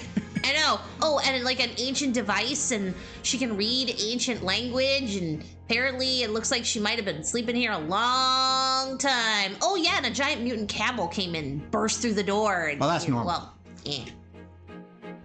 Maybe not. Well, There's no call for such pessimism. Beyond the scenery, the very air and environment here could help you. It would be wonderful if they help you remember, that we might learn more of this ruin and the odd quakes. After Simon's attempt to console the girl, he turns toward you. what is that? Buddy, you told us that the Rada asked you to investigate this ruin, yes? What do you think? If you don't mind, could you tell us your hypotheses and your findings? We'll share what we know as well. Finally! That's what I wanted to do before! Simon's light tone is contrasted by the grave expression in his eyes as he looks to you expectantly. Yes. I want to talk with Simon. He looks smart. You reveal everything that the Rada had told you to Simon. I see. So even here in Etria, they don't know any more than we do. Simon then begins to explain what his team has learned thus far. All right. Here's the long and short of things as we know them. Though I regret to say that even the Midgard Library's famed investigation team has discovered very little. The young man digs through this pack for a stack of documents and rifles through them. Now, According to my notes, we first heard that the large-scale quakes had begun about 2 seasons ago. Around that time, mysterious sounds were heard in the forest above this ruin, which agitated the wildlife. The Midgard Library was informed of the matter and told that the quakes were growing more frequent. The library decided to compile a dossier of the ruin and dispatch an investigation team to the site. Yes. Good timing. That's us three. That's us three he's talking about. yeah. But even we know very little, though we did decipher the ruin's proper name. Let's see. According to these documents, it's called... All right. It's Gladsheim. You'll notice this portrait with a very small notebook. Hey! Frederica's voice is firm as she cuts short Simon's explanation. The anxiety she showed when she was yearning for clues is gone, and a powerful tenacity gleams in her eyes. You are unsure whether to ask her to elaborate or let the surprised young investigator resume his speech. She stares. Is that true, Simon? So you're just gonna ignore her? Oh, no. Not ignoring, but it's like, is that her correcting him, or is she confirming what he's about to say? No, she has psychic powers and read his mind. The young man in the white coat nods to you with a troubled expression. That's right. Frederica has the right of it. This ruin is called Gladsheim. He then turns to Frederica with a suspicious look in his eye. What is that? But how do you know that name? Could it be that your memories returned? No. It's just when I was listening to you guys talk, that word just popped into my head. You ask the girl if any other memories surfaced, but Frederica only shakes her head. No, that was it. But I can almost remember something very, very important to me in Gladsheim. Who was that? There was a man calling me, and... Seemingly taken with delirium, the girl suddenly cuts herself off and crouches, clutching at her head. You can see the pain evident in her face. Perhaps you should lend a hand in support. Yeah. Thanks. Hey! Simon, I understand that you're curious, but let's let the poor girl be for now. She must be exhausted, having just woken up with almost no memories. We shouldn't be pushing her like this. But she must know something. If her memory returns, it would be that much better for our investigation. The young man seems disheartened, but seeing the girl's pain is enough to make him tread more lightly. You're right. You're right, of course. It won't do any of us any good to overtax her. Simon looks up at the ceiling, lost in thought. Take a short rest to check on Frederica's condition before resuming the investigation.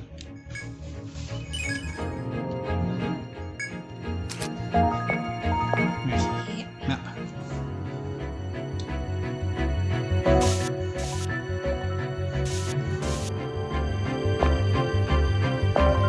Treasure!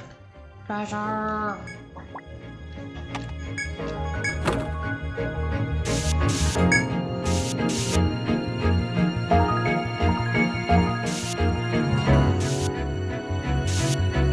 Another turn? That's it, but also get that wall and wrap the box up. Thank you. It's a monster. Hey, finish it. It's a I like Arthur. He yells out weaknesses sometimes. Then again, what isn't weak to fire? What a breeze.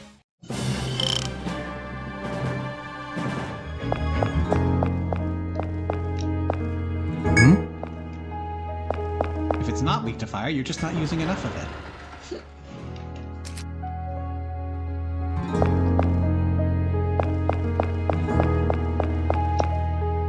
As you continue investigating the ruin, you reach a spot where you can see a passage beyond a broken wall. just walk over it. It's literally open. On the other side seems to be unexplored territory within the ruin. As you look at the cracked wall, the protector Raccoona stands beside you. We need to see what's on the other side of the ruin, but the way there seems to have collapsed. Indeed, it appears a passage once did exist, but the walls have crumbled and the corridor is no longer passable. But despite the very gaping hole in front of us and what appears to be only maybe chest-level obstacles, there's no other way around, and with the ground so weak, it was impossible to get at it from above either. No way! No way! No, really! Then can't we get over there? I need to hurry and find a terminal to check on the state of Gladsheim. The girl speaks another unfamiliar phrase in her frustrated muttering. You can address your question to the girl peering beyond the wall, or try asking the investigators.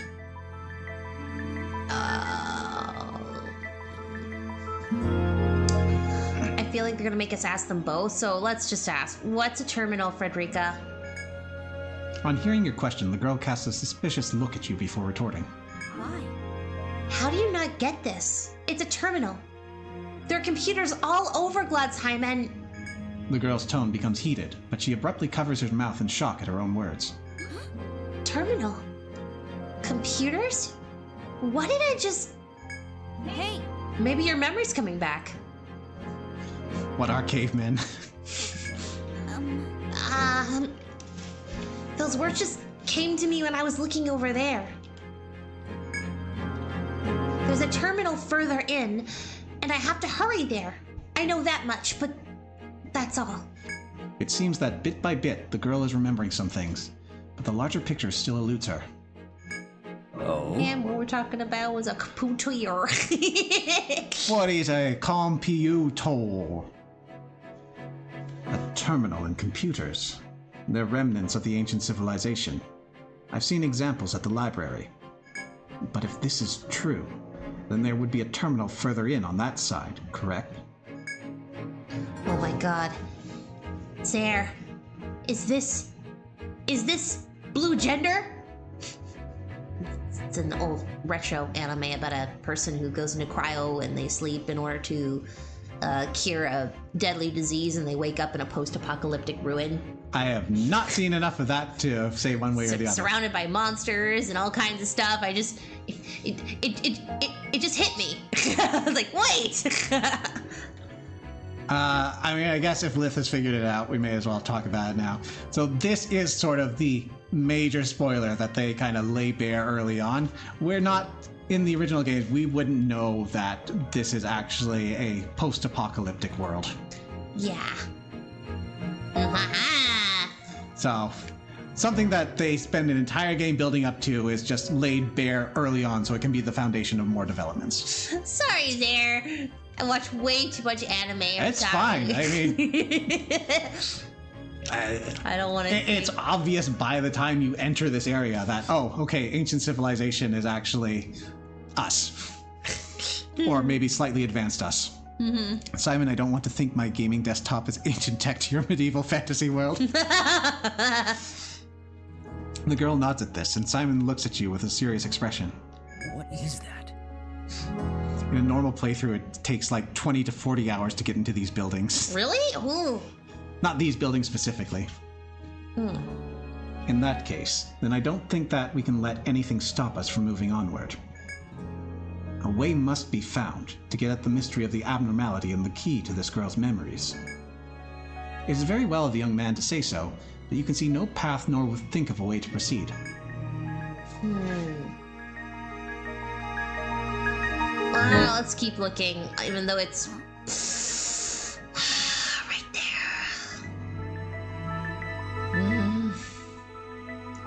there. Is the girl saying that? Yes, that's But we've... Okay. But we've already checked everywhere we can think of, except right in front of us! Well... No, Buddy is right. If we can't find it here, we'll look elsewhere. Why? What's that mean? Do you have some idea on how to get through? Simon smiles as if awaiting Frederica's question before responding. Yeah. I do, in fact. In one of our documents, it says that to go deeper into Gladsheim, the use of transport devices is necessary. Transport devices? That's right. Yes. It's technology from the bygone era. It transports objects to other places. That Yggdrasil labyrinth. It's said to contain a singularity, which makes this transportation possible. The Yggdrasil labyrinth. Yeah. Something we found in library documents. There's no evidence of it, but it's worth trying. We do need to get further in. One problem with that, though. The Rada's got the forest under strict watch. Who knows if they'll let outsiders like us in there? Why wouldn't they? We've got a guy right here that the Rada trusts. Right? Right, buddy? Yep. Which one, if we must? First one. Okay. You know it! EO is a series all about having 60 to 80% of your playtime as fun dungeon antics, and then you get blasted with the startling lore of the week. Thanks for the help. It would be very helpful. I doubt that we alone would be granted so much as an audience. You decide to take the girl and the investigation team back to the Rada. Well, it's right there! Let's see, the quickest way would be this. I hate it when game mechanics kind of like clash with visuals that they set up themselves. If you want to try to make a justification, there's the party having... and I'm not saying this will satisfy you, I'm just spitballing some ideas here. Heavy equipment on the party. Perhaps there's some sort of danger like it being slippery or electrical sparks coming out that we're not actually seeing represented. At any rate, they wanted a wall that you could see through, but not one that you could pass through. And that's what we got. If that's so, then very well. But who are those people behind you? You didn't notice them the first time? I know, right? What the heck? The soldier is unable to hide his surprise that you entered alone, yet emerged alongside 4 companions. You were here before! You summarize for the soldier the events that transpired inside.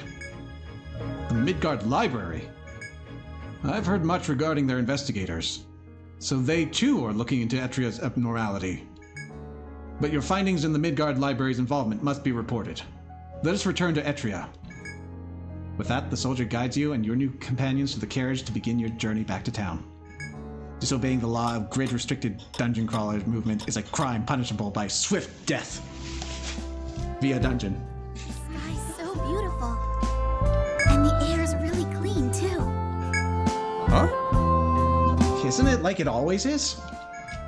Now, Tell me, Frederica, does this area seem familiar to you?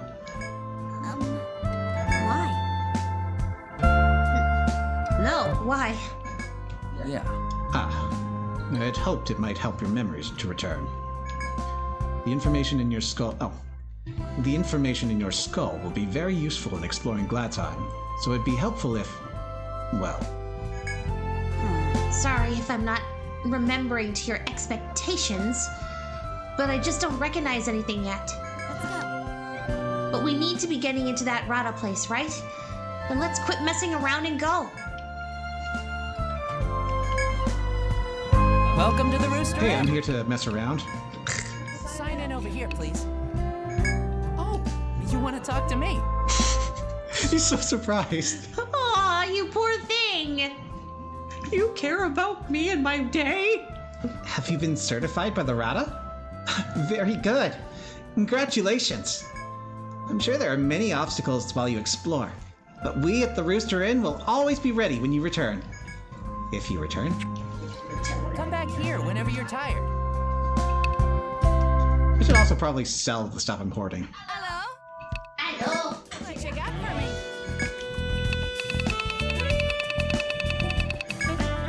Thanks. I got some new goods. Go on, take a look. A camel hat. Is that all you came for? So, her offerings are very bare at the beginning of the game. As we're fighting new monsters, we're getting new items, and as we sell the items to her, we get new equipment available to purchase. Ah. Ooh. That still looks like quite a lot, though. So there's Scaramassa X, Fire Gun. Yeah, we haven't even scratched the surface. So, no one we have is going to be able to use that. Got a sword. It's kind of like Monster Hunter. It is a lot like Monster Hunter in some ways. It is turn-based Monster Hunter.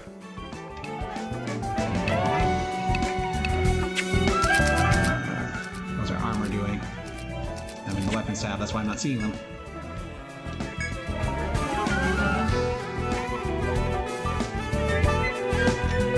Here you go, Simon. Have a hat.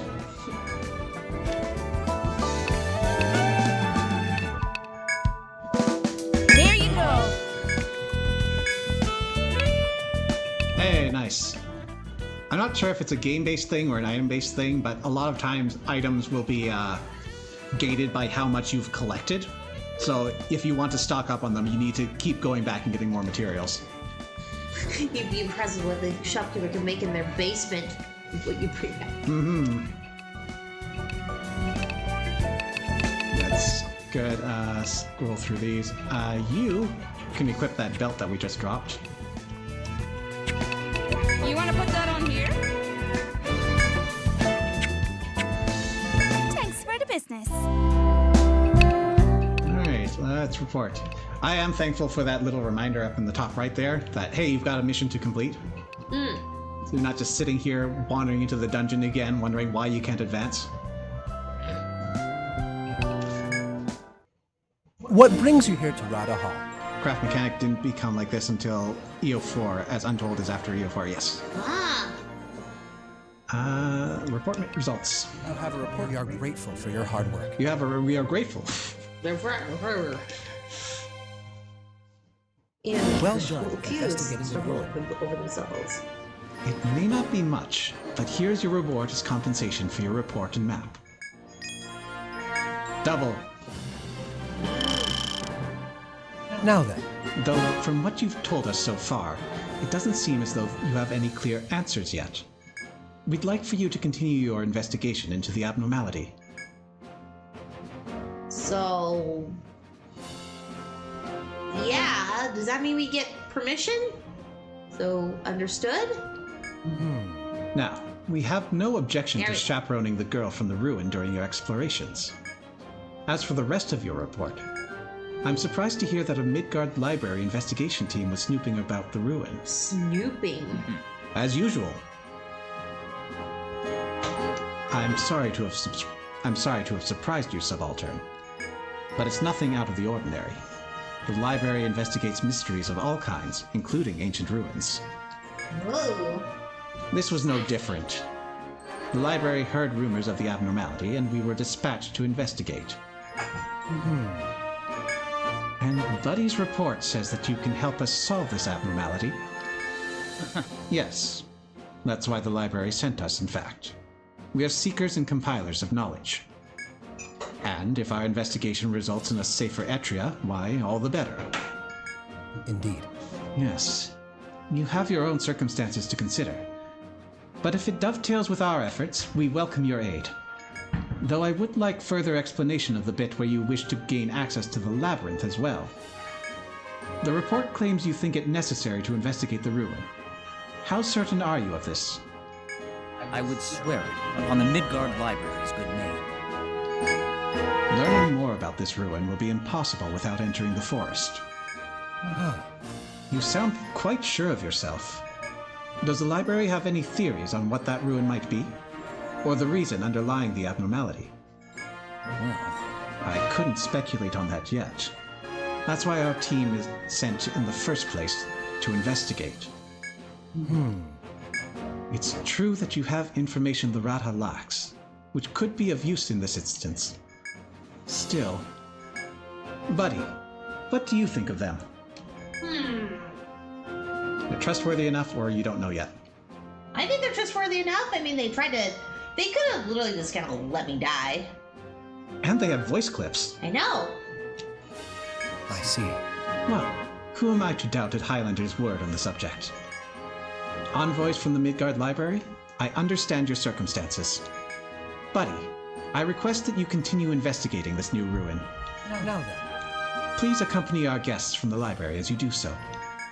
The information they hold could be vital to us, but I hesitate to allow them to act unsupervised. But I believe you can ably represent our interests in the matter and keep everything harmonious. Will you accept, Buddy? The Rata doesn't take his post seriously. Yeah. So the Rata is the government, and this is a subaltern representing the Rata. Yes! Leave it to me! Thank you. Well then, envoys from the library. I grant you leave to venture into the forest, provided you do so under Buddy's command. Ooh, I'm in charge. We have no objections to that. Ooh, Simon's not salty? Cool. Well then, Buddy, I hereby approve the creation of a guild with you as its leader. You need only fill out this line here with the guild name you wish to register.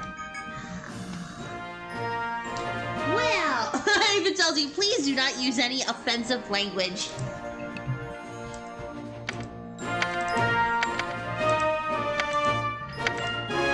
I think it's probably fitting. Millennium. How about millennials? Not enough letters. By one. Indeed.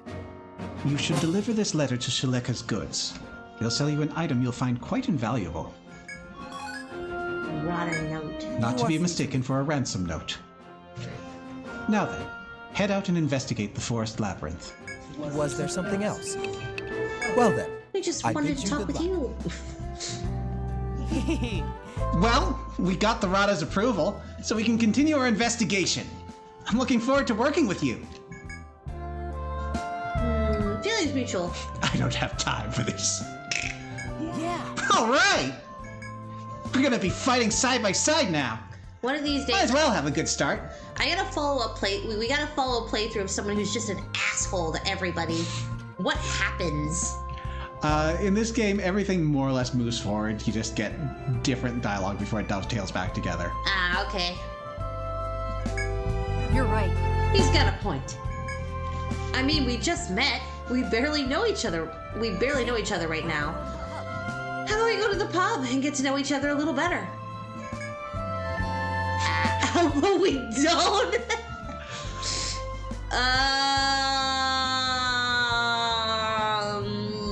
I want to, but like, that's the spirit.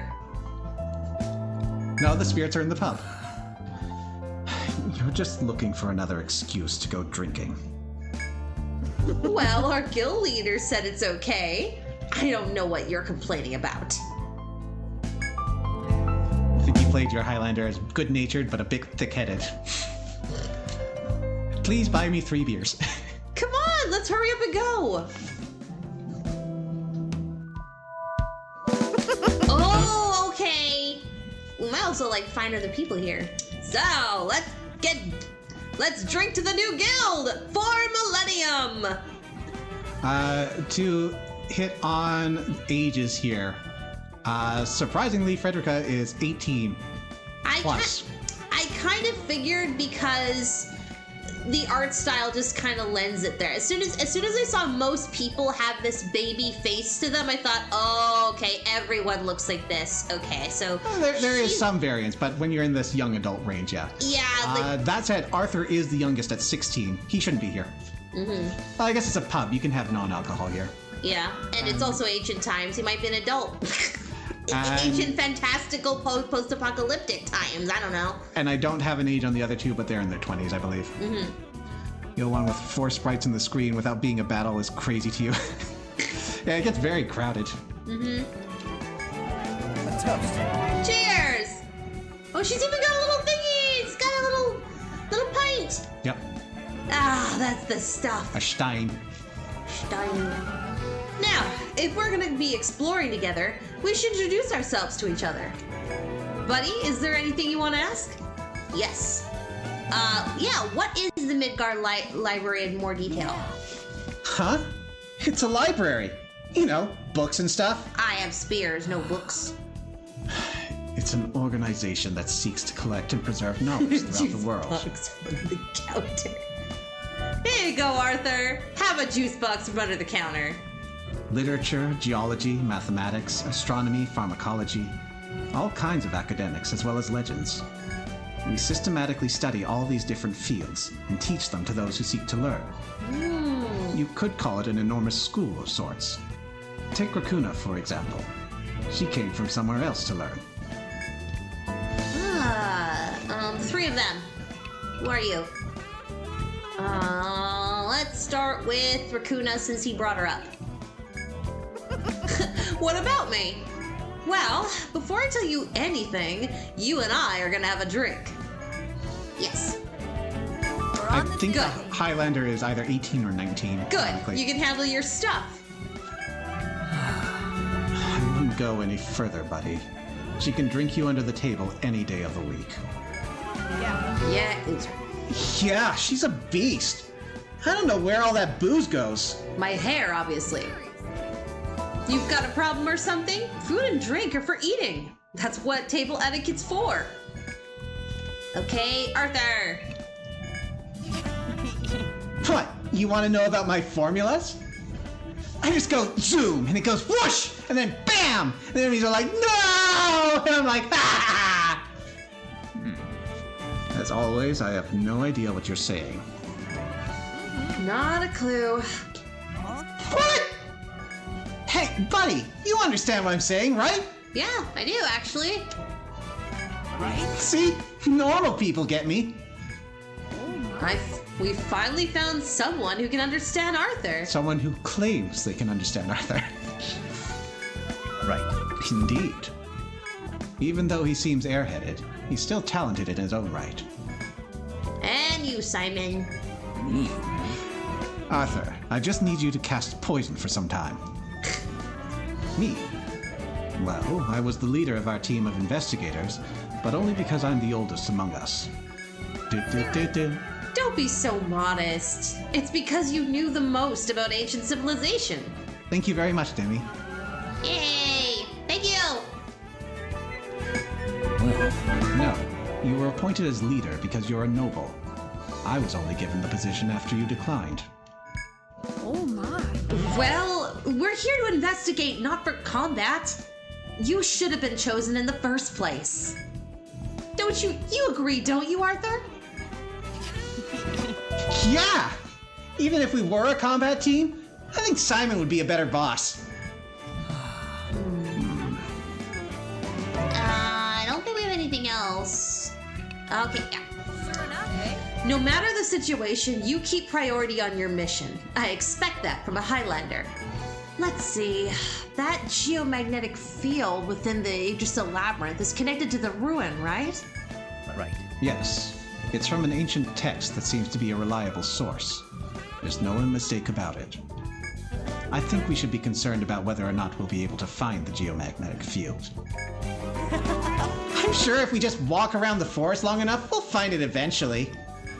What should we do? Hey, Frederica, is there anything you want to ask us? There's no more. Not really.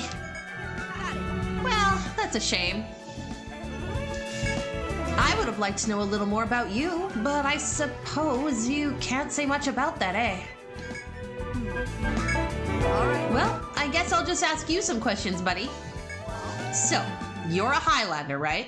I've read about you guys in books, but you're the first I've met in person. What kind of people are the Highlanders? We don't frickin' know, so let's make an educated guess. I'm gonna say we're a tribe of warriors. It looked like that. First one? Yeah, I'd say the first one. You're right. I thought so. I can tell you're pretty good with that spear of yours from the battles we had together. Thought so. Yeah! Fighting's already gotten a lot easier than it was when it was just the three of us. I, too, have heard many rumors about the Highlanders.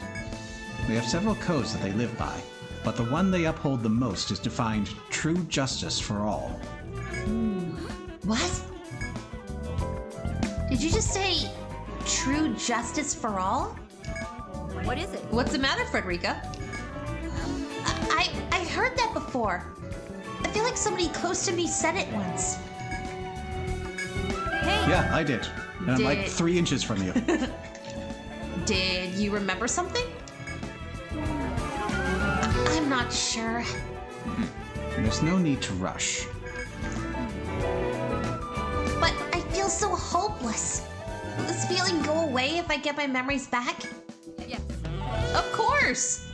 That's why we need to explore further into the ruin and find that terminal thing. I agree. The terminal. Yes, you're right. If I can just find a terminal. You're right. Yes, but first we must explore the Yggdrasil labyrinth to find a transporter device. We may be able to find something pertaining to your past, as well as your relationship with Highlanders.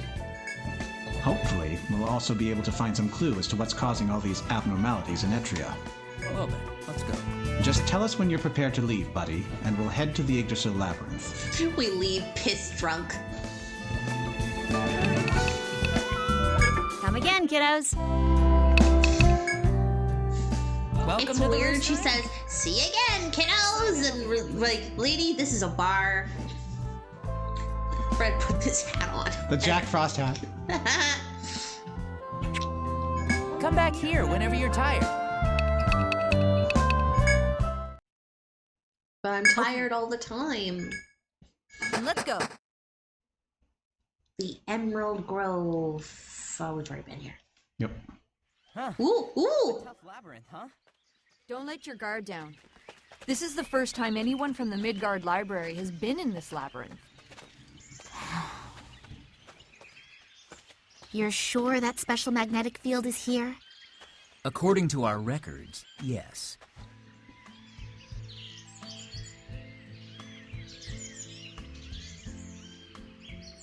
Then let's go see how accurate those records are. Arthur!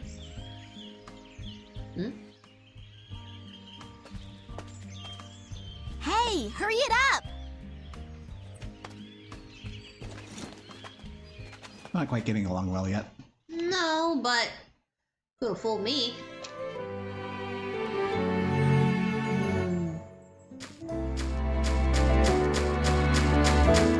There is more to map here, but I do kind of want to get to the second floor for something. So this is the Yggdrasil labyrinth, huh? I've heard it's dangerous, but you wouldn't know that to look at it. It's beautiful. I am going to bring up, you can feel free to go full Canadian with that A. Or, It's there intentionally. Oh, okay.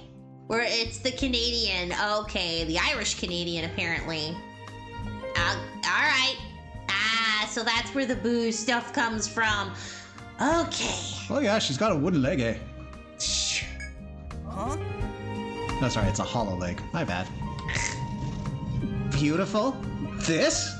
It's just a bunch of trees.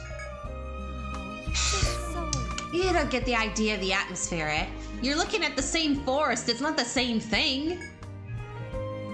This does feel different from my homeland. Can't quite explain how, though. Hey, How do you feel about this Labyrinth, buddy? Oh my god, I just realized why you call yourself buddy.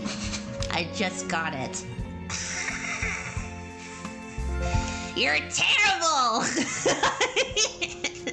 Hey, buddy! You're not my I'm buddy. not my buddy guy. Not your buddy friend! Of course, the easily drug protector is the Canadian one. Actually, she's not easily drunk. That's the point. She can drink you under the table. I can attest that this is true. We Canadians can be very good at drinking.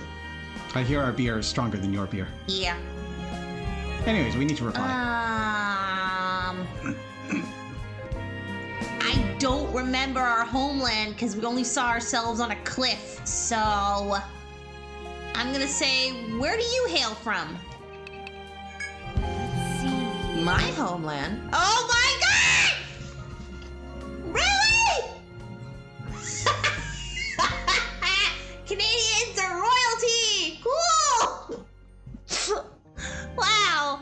Okay. My homeland? It's Ontario. You know it, right? It's a northern land as cold as a witch's tit. Teat. Yeah. It's a city far to the northeast of Etria. The autumn leaves of the maple trees are said to be beautiful. Sure enough, eh? You sure know your stuff. The syrup from the maple trees is a delicacy too. You make all kinds of things with it. Roast maple syrup chicken, crispy maple syrup spare ribs, and then for dessert, maple syrup ice cream. Oh my god, that is not... No! You're talking about maple syrup on snow! I don't like this. We need to get it right. There have been some years, so traditions have evolved. You'd think they'd actually have that one because it'd be more medieval-ish. I've had both. I'm saying it's not accurate. And Alice, you want these games in 18 now, please? maple ice cream? Oh yeah, a specialty where I come from. It's cold, sweet, and just melts in your mouth. Can you make some for us, Wakuna? Sorry. I actually don't know how. We had local specialists make it. I see. See. Oh, as characters can't stereotype, she must be from some funny fancy nation equivalent to Canada. No, she's actually from Canadian City, Canada's canon. Oh. You want to eat some? That what you want to go with? Well, what are we Canadian too?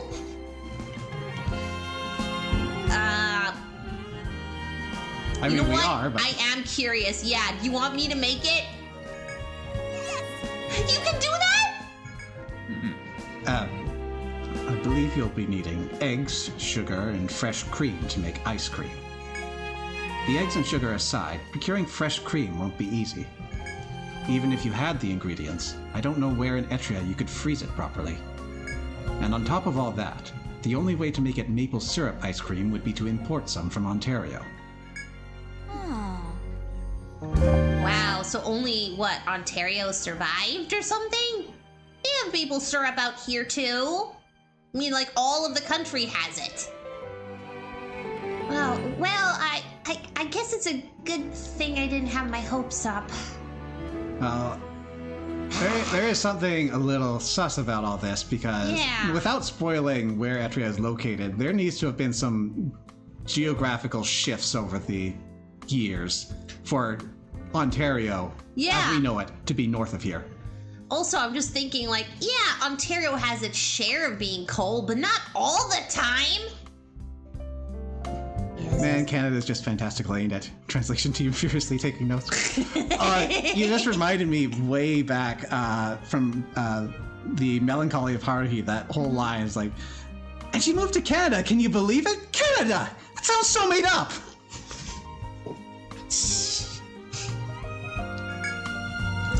Well, enough chit-chat, though. Let's get moving. You're right. Sounds good to me. We can talk about ice cream some other time. The girl plods on with the trek as if nothing had happened. You see the others follow after her and hurry along with them.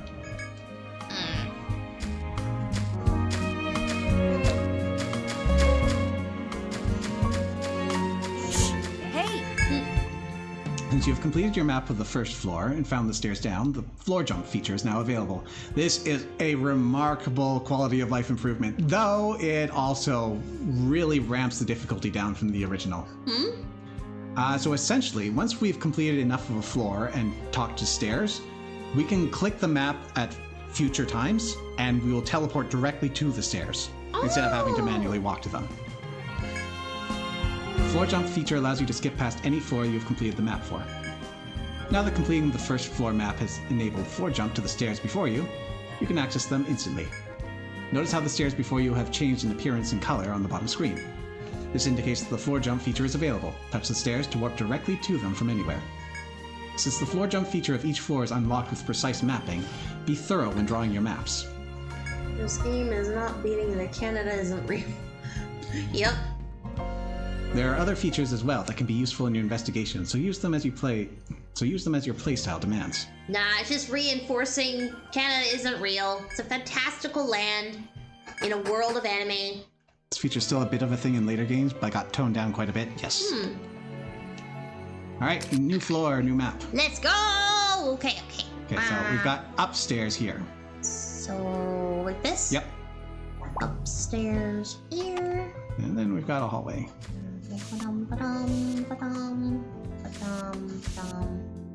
Alright, so you've gone one wall too far. But here is what I was talking about earlier. You can see how there's some very conspicuous flowers here. That indicates that there is a secret here. Specifically, this will be a future shortcut. Oh, okay. So, maybe put a little thing here for now? The arrow pointing towards it. The other one. There you go. Okay. Alright, so we got a T-junction here, and it's a straight shot back to the stairs. Let's go.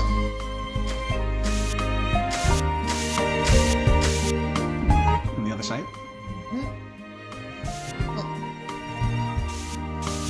Alright, now this. For absolutely non-suspicious reasons, I would ask you to put up the fence icon whenever we find these boulders. And don't treat them as walls. So, that wall comes down and then goes to the north of the fence. Like this? Yes. Careful, everyone. As you slowly walk the forest, Arthur suddenly raises his voice. Am I the only one who senses something bad nearby? Don't know if it's as intense in this game, but it feels that they definitely started ramping up encounter difficulty to compensate for floor jump being introduced. Guess we'll find out. Whoa! You have a wary look around in light of Arthur's outburst and see a giant deer approaching the party. What a nasty enemy! My father took me deer hunting when I was little, but that's bigger game than anything we've hunted. This is a powerful enemy. Can we overcome that thing? What do you think, buddy? Let's crush it! All right. That's what I like to hear! Deer steaks coming up! If that's your decision. But to be honest, I don't think it's rational. I see no way we can defeat it. Let's go. Yeah, if it doesn't work out, then we just hightail it. Whatever it takes to keep going with the investigation. This is one of the central mechanics of EO, Etrian Odyssey. The Formido Pugnatra Exequens, or the FOEs. Just don't be trampled. They are very powerful enemies that cause puzzles to appear on the map. As we can see, it has a red aura. This means that it is well above our level and is going to kill us if we fight it. So, It's a monster. Here's your inaugural deer petting. Now that's a worthy Okay. enemy. What is that? That reminds me, there's something I forgot to tell you about, buddy. Buddy. It's about this grimoire stone of mine. Though I'm a medic by training, the power of the stone allows me to use the skills of a Landsknecht. Sorry, that's a Landsknecht. I'll explain in greater detail after the battle, but you should keep this grimoire stone in mind.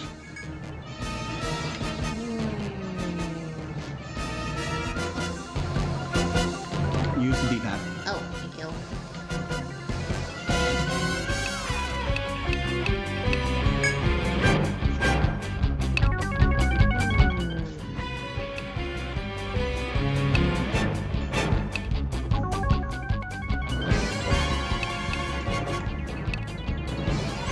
Okay.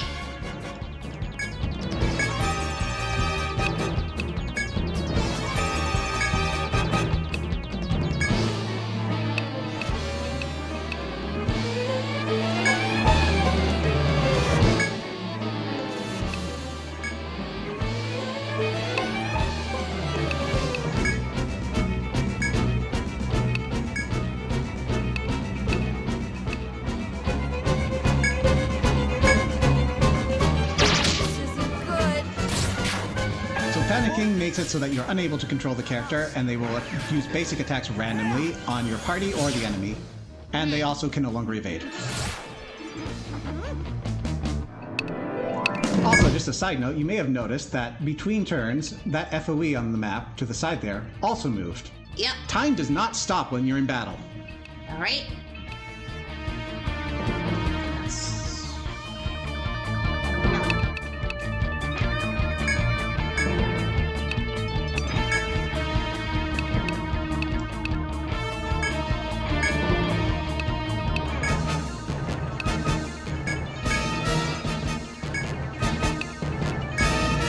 This can't be. Rakuna! You'll pay for that. I'll get you for that. The breath of life. Oh, Rakuna's dead.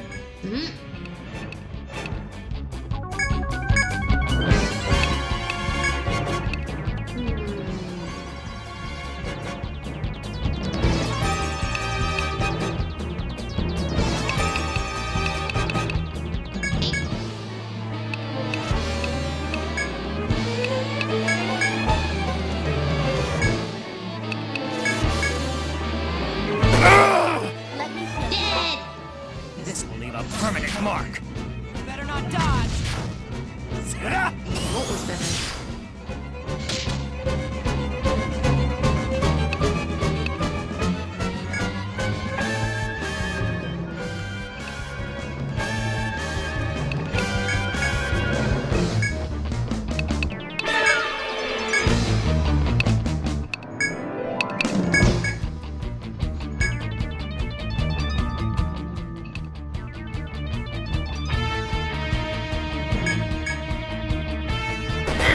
Simon!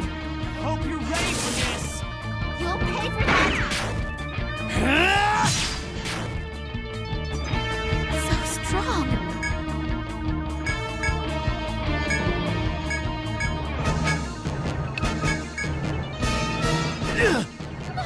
Done. Better not dodge. Back. Switch decisions.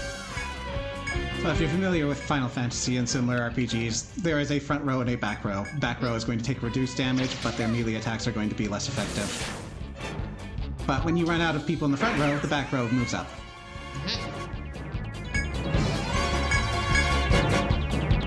Crap! Oh, well, this is going well. Shut up.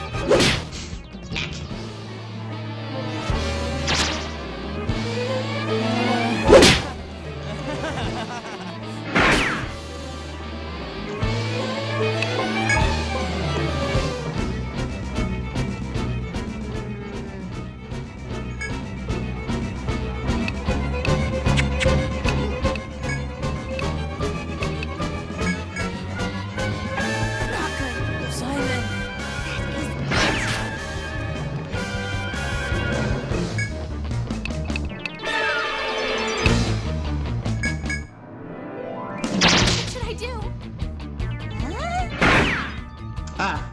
That is what you should do. Dead. Aw, what a pretty little flower. Little plant. Congratulations. How's it feel having pet the deer? Mm-hmm. So between death, you can save your map data. There is a wrinkle to this. Any shortcuts you've opened since your last save, as well as any steps that you've stepped on, will not be saved. Steps being stepped on matters because as you step on different tiles of the map, it will more permanently reveal where FOEs are. Ah.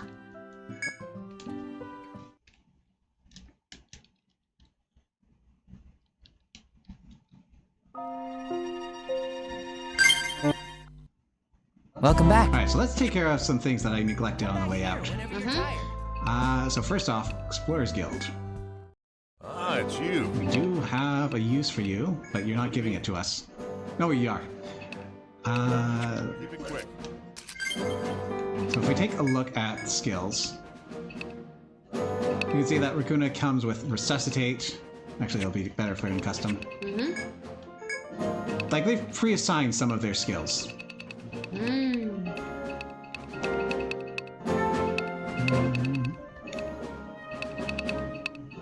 So actually, I am fine with yours. Hold on. 1, 2, 3. Oh, that's one. Provoke and Fortify. I could undo those. Probably want to undo you. Arthur, I think you're probably okay. And Ricky, Medic Bullet is not good. Why are you investing in Medic Bullet? You're not a healer.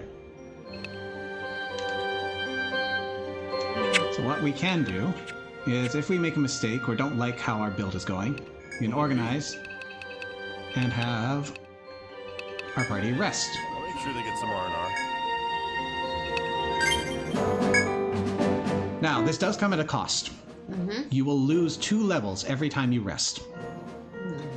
So with that in mind, do not make your entire party rest simultaneously, because then you're not going to be able to keep up with where you currently are. Well, be heartened. This is dramatically better than how it used to be. In Etrian Odyssey 3, it cost you 5 levels to rest. In the original Etrian Odyssey, it cost you 10. Okay then. So Raccoona is also going to assign that. What'll it be? I'll make sure they get some R&R. I did that. Did I do an oopsie? When you're losing 2 levels, it's not as bad, though you will feel it if you do it for your entire party. You will definitely feel it if you make your entire party lose 10 levels and try to go back to where you were.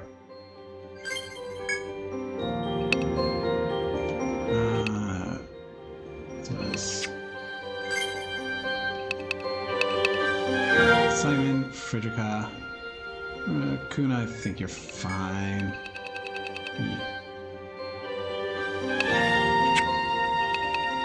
Also worth noting, if you are unsure and you're wanting to try things out, save first, then go rest, experiment, and then if you like it, commit. If you don't, go back to your previous save. That way you're not continuously losing levels as you play around. Custom. Let's see, you need to boost your attack some.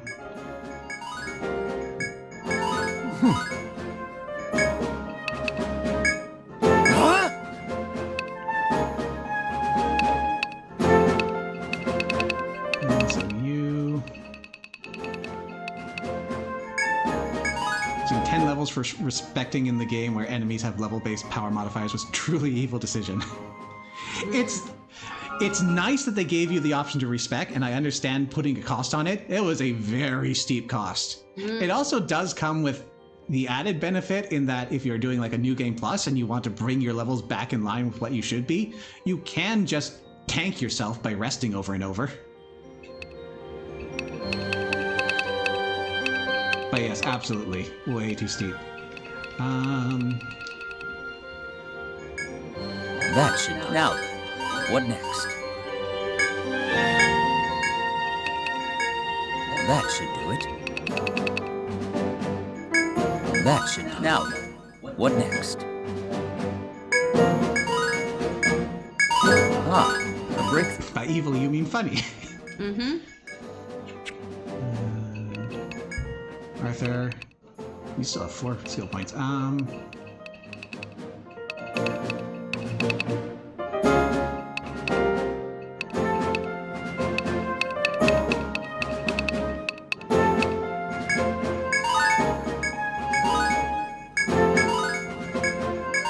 I know what I'm doing next.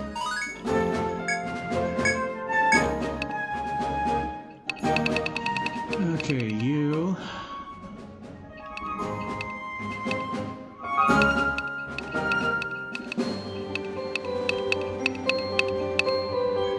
How's this? New path. I can't wait for the next one.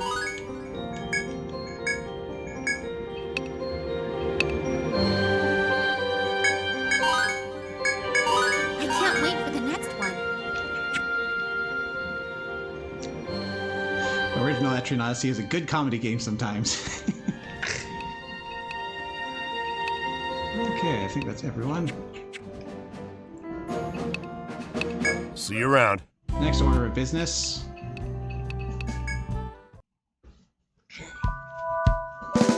Hello?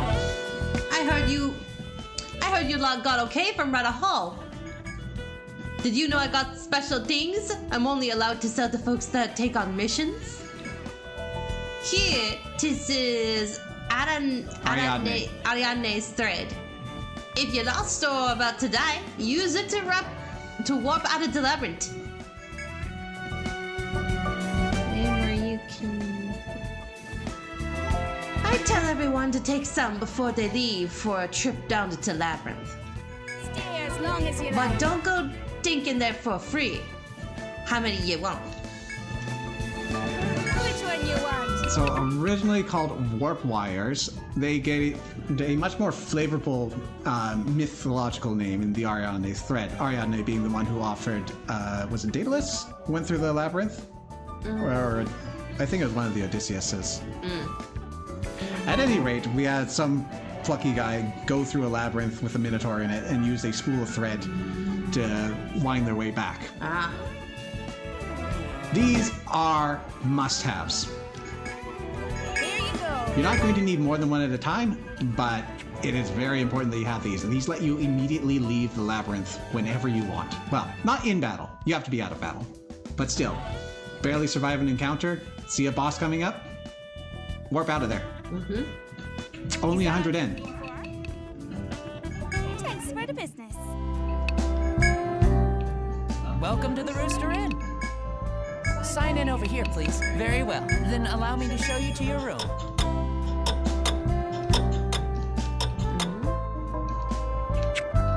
Well, be careful out there. That's not where I want to go. Ah, it's you. See you around.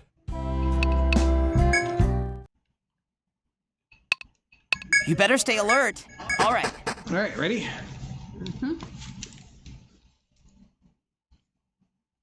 Music, are you? Oh. That's right. Oh. We died, so we get there Yeah. again.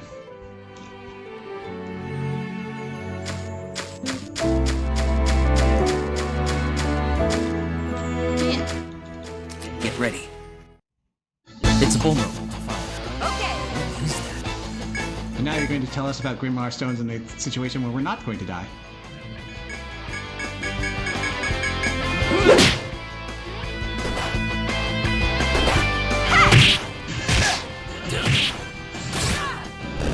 I'll finish it Sounds off. more like it. An entire round of our party's attacks took care of one rat.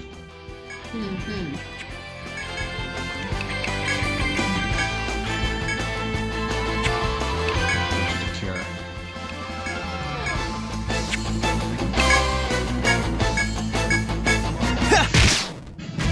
Dodge. Wow, what a letdown. Good for you. There will be times where going back without threading is a better reward. Oh. After the battle ends, Simon approaches you holding a small shining stone. Now, Mind reminder that Etrian Odyssey 1 doesn't have a fancy skill tree either, so just guess what the hell you need to level. Now, did they not say at all what it unlocked? Because in Etrian Odyssey 3, they at least told you what you needed to unlock, even if the information was visually unpleasant. But always be careful of the walk of shame. We have all been there. Yes. Don't forget to actually buy your warp wires. And this is the Grimoire Stone I spoke to you earlier. Its powers are under study at the Midgard Library now. I thought that bringing one along would make our investigation easier, so I'll explain its powers to you. The Grimoire Stone is an item that allows you to use another's skills. Anyone can equip them, so you can dole them out to shore up the character's weaknesses or improve their strengths. At present, Simon, Arthur, and Raccoona each have one Grimoire Stone. In order to gain Grimoire Stones, the stone must glow during battle. This is called a Grimoire chance. At these times, there is a certain probability of a new Grimoire Stone splitting off from the existing one. The new Grimoire Stone will record the skills of the currently equipped ones. It may even record the enemy's skills. Try to fight as many battles as you can to collect Grimoire Stones. So this is a system I hear that they revamped for Etrian Odyssey 2 and made it much more palatable. Here, it is very much playing the lottery. There are some measures that you can take to improve your odds of getting things, but they are very archaic to the point that you would not know about them in a regular playthrough. And even then, there's a large luck component. You might get, if you manage to do everything you need to get a Grimoire, you might get some of your enemy skills, you might get some of the skills that your character has, but they'll be at random levels. This does, however, give you some opportunity to cross-class in a fashion, as well as become a blue mage.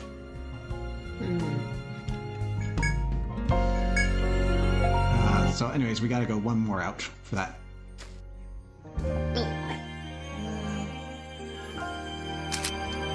I thought this was just lore-wise multiclassing. It is a much more complicated version of multiclassing in the others, because you could theoretically split up between 8 jobs. Hey, huh? Huh. That's not a monster. It's just a fur boot on the ground. Oh god, it's ours. Could someone have lost it? You weigh the options of picking up the dirty boot or leaving it where it lies. Let's check it out. Pick it up? Yeah. Huh? Ew! Looks pretty dirty, dude. Arthur picks up the boot and notices white stones concealed inside. Ooh. Oh? Perhaps its last owner hid it here deliberately. We've made out rather well. As you marvel at the stones, the ground begins to shift unnaturally. The dreadful monsters who likely killed the boot's owner ambush you. Grimoires are a really cool idea, it's just really wonky, yes. Alright, Raccoona's dying. We'll fix that up.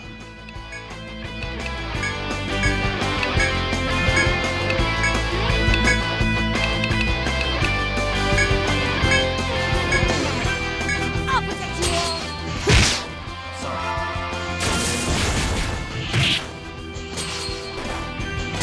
Oh wait, I think I just remembered something about resting that I'm going to have to correct very soon.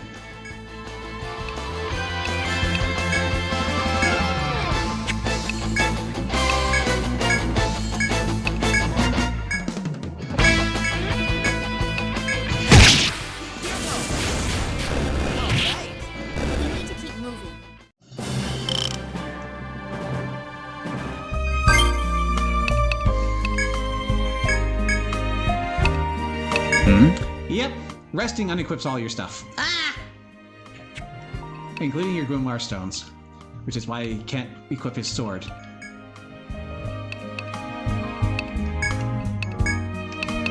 We'll see what we can do about that.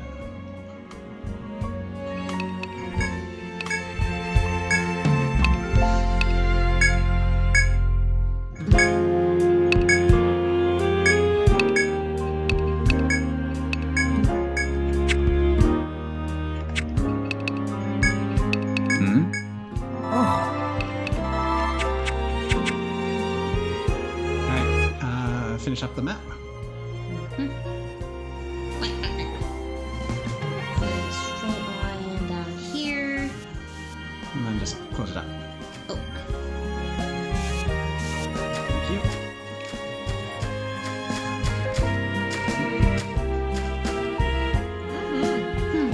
it's just Okay. we can choose a different option if you'd like. Oh, okay. Just so. Hey, I like its atmosphere. we're on the same page. I knew it. Ah, that sunlight pouring through the leaves. It'll be great to hike or through or nap in. For real? But I wouldn't want to sleep anywhere monsters might show up. It's just an example. I never do that in real life. Untold 2 was kind of mixed with its revisions. It was much easier to get stones you wanted, but you somewhat have less reasons to multi-class because in that game you can just use stones to push a skill past level 10, and of course some skills get really absurd if you push them to level 20. Fun! Not bad at all.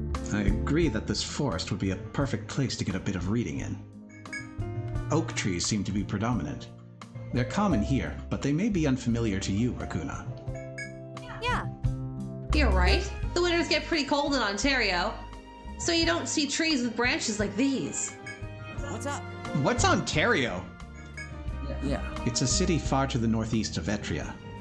The autumn leaves of the maple trees are said to be beautiful, to say nothing of the sweet sap that can be harvested from them. I wish that I could picture it. Sure enough, eh? You sure know your stuff. The syrup from the maple trees is a delicacy too. We make all kinds of things with it. Roast maple syrup chicken, crisp, blah, blah, blah, blah, blah. We're back to the ice cream thing. Wow. Sorry. I see. Highlighted Ontario so you know it's important. You want to eat some? Come on. I didn't say anything like that. Enough chit chat. Let's get moving. You're right. Sounds good to me. We can talk about ice cream some other time. The girl denies your query and resumes the trek as if nothing had happened. See the others follow after her and hurry along with them. So let's get a note down here for the door. Okay. So this is a white crystal. So that means it's A-okay. It's locked. Yeah. And put a note on it.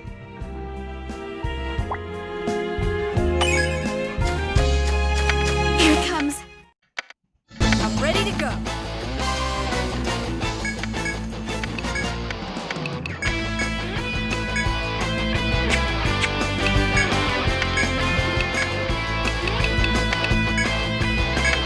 Over here. It's very expensive.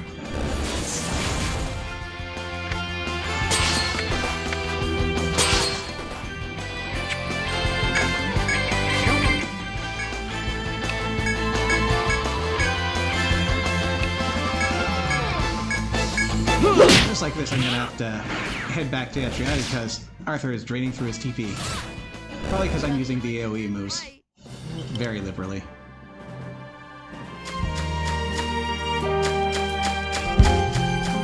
Expect monsters at any time now. No. Okay, let's go back. Great thing about stairs, they remove the threat of monsters. The Rooster Inn. Very well. Then allow me to show you to your room. A word of caution, always make sure that whenever you're going into the labyrinth, you're making enough to cover for your wire and for your in-stay. Sign in over here, please. Otherwise, you're going to find your funds dwindle, and that's not good for anyone.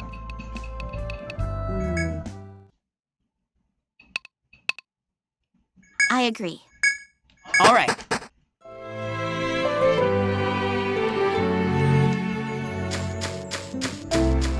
Because if you're not profiting, what's the point of adventuring?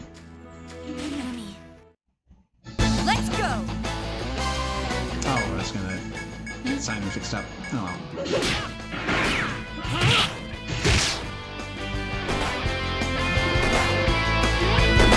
Bye.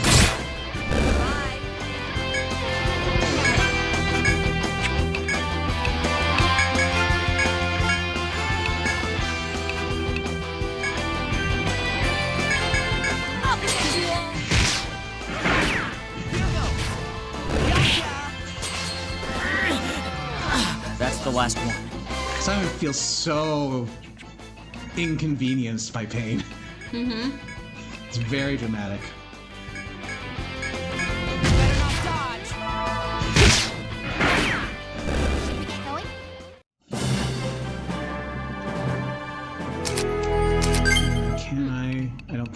reach the Grimoire Stones from here. Got it. In which case I might just be out of luck. Oh well. What is it? Oh.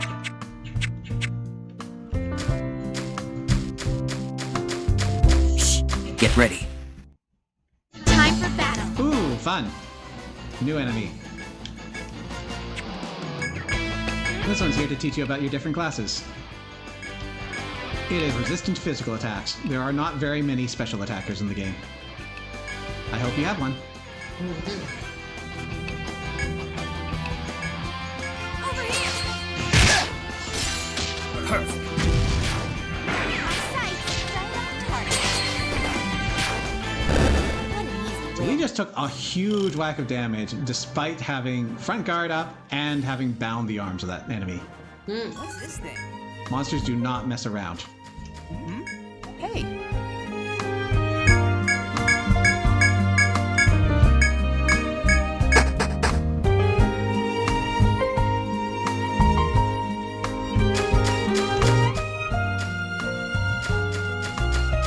Alright.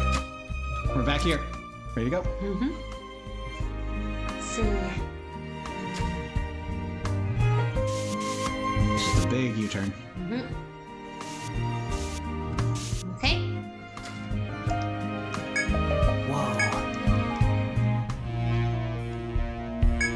What a nasty enemy! This is a powerful enemy. Oops. I was going to change my answer, but oh well. Oh. Let's go.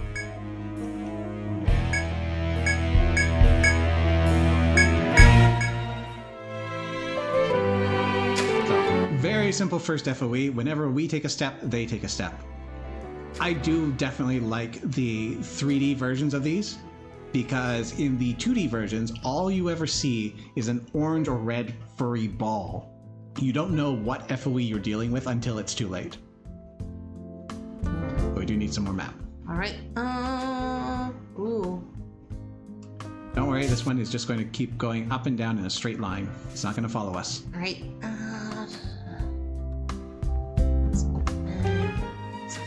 Let's open way.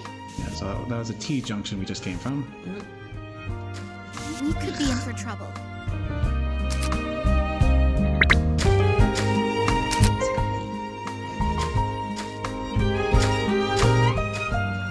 Here it comes. Let the battle Feel begin. free to fill it in while I'm in battle because I can't move. Forest Airs. Enemy mages. The Mario Sun follows you in the old version. Oh, the FOEs. Got it.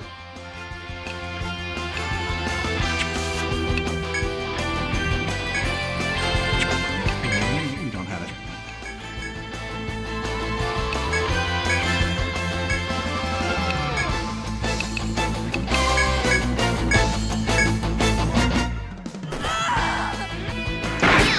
So that area up top is not closed off. Oh.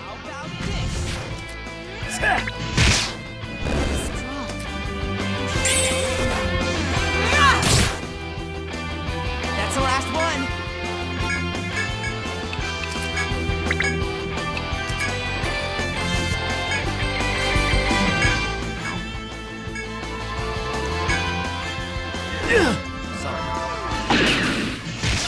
How about this? Ooh, that's a new one. Okay, so over here.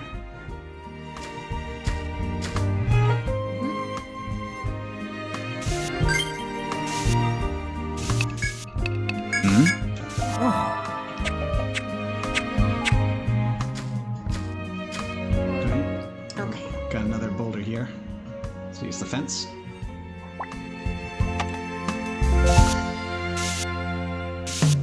Round it. Come on. Come on. So this guy is going to get right up in our business, so we're going to spend a couple of turns just going back and forth, let it by. Okay. Oh. Put it in there. And it's coming back.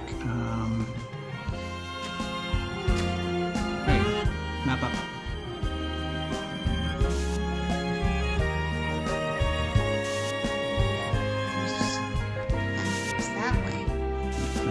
dead end in the bottom left. Here? Yep. Okay. Expect monsters at any time now. So, a reminder that FOEs will move every turn in battle. If you find that you're getting near to a battle, it might be wise to just have it happen Get ready. outside of the FOE's path. We got the drop on him. Ooh, excellent. We've got the poison venom flies that we were threatened with earlier. They are significantly more dangerous than the wood flies.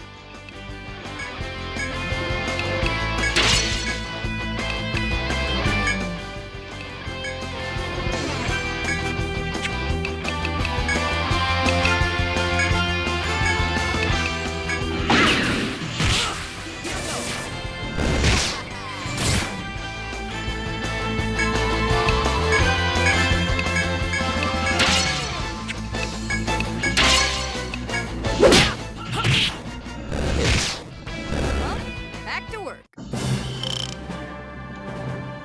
I wrote it down. Alright, so we've got a path that you've marked off. Here? Yep.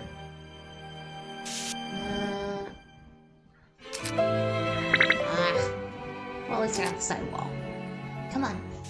Come on.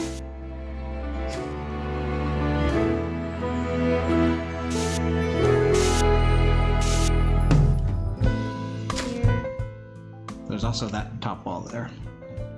Should also be Huh? back here. To the left, north side. This side? So, where I'm at. No, put that back. And then carry it over one to the left. Over here? Yeah, there you go.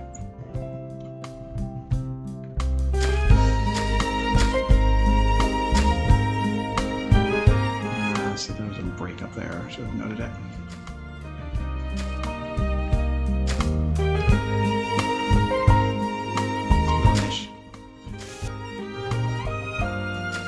Alright, so this entire southern area, there's a T-junction somewhere up to the north of this map, but the rest you can just map off with walls.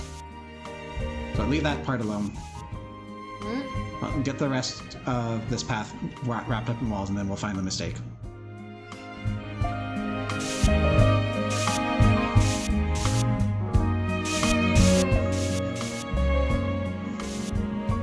To the left. Over here? Yep. Is that alright? Yeah, Okay, I'm sorry, I did done. My dead. Then just wrap up the bottom. Okay. One more. There you go. Alright, and here's one. Somewhere.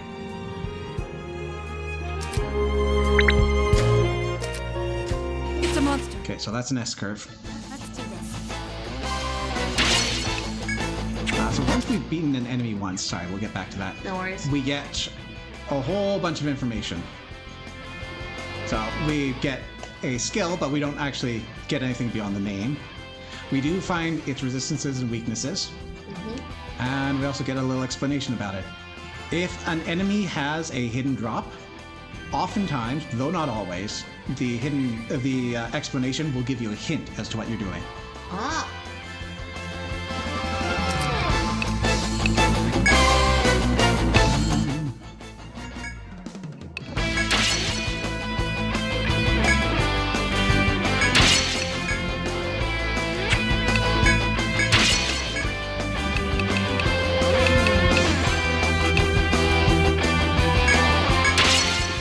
Alright, so with your map, we've got an S-curve going, so that top right wall needs to come out and then wrap up the other sides. Wait, this? Yeah.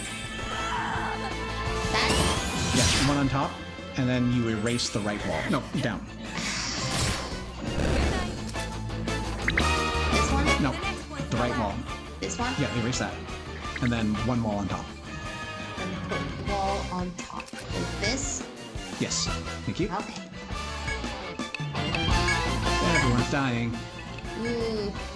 Those bunnies are pretty deadly. This is a Monty Python sketch. Arcuna! Mikata! That's what I thought too.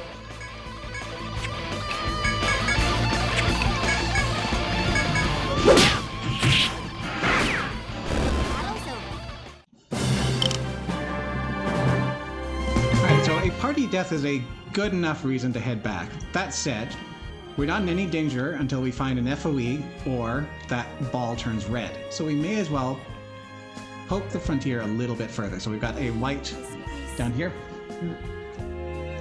White crystal door. Oh, okay. This one? Closed, yeah. Here.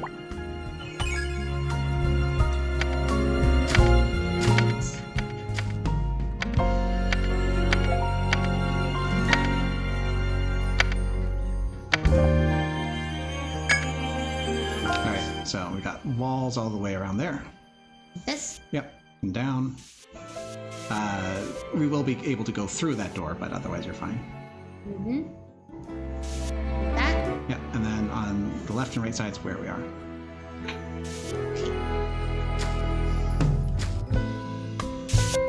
Oh, you're going too far. Right.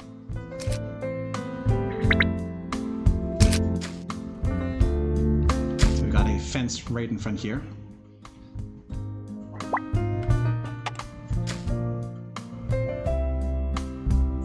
Stay over there. So then we've got a cup going on with the walls there.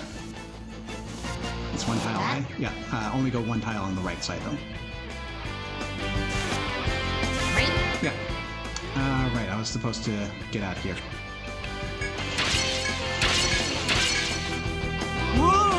Escape rates are fairly low, and they're much more so against FOEs, but you will get multiple chances, and your chances increase as you get further and further into the battle. Yeah, just wait till next time. Okay, so this is a one-tile inaccessible block, so wrap that around with walls. This one? Yeah. No, one closer. This one? Yes. That? And one wall that's between us and that. This? Yeah.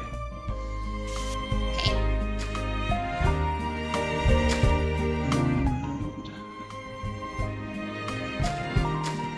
Is this it? We got Probopples.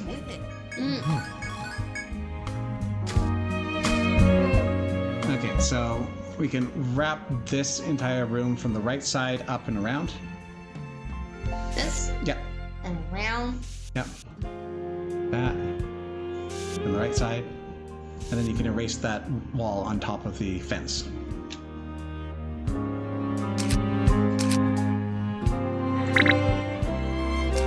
Okay. And patch up. And we got thank you. Mm-hmm. Now with that, let's actually remember.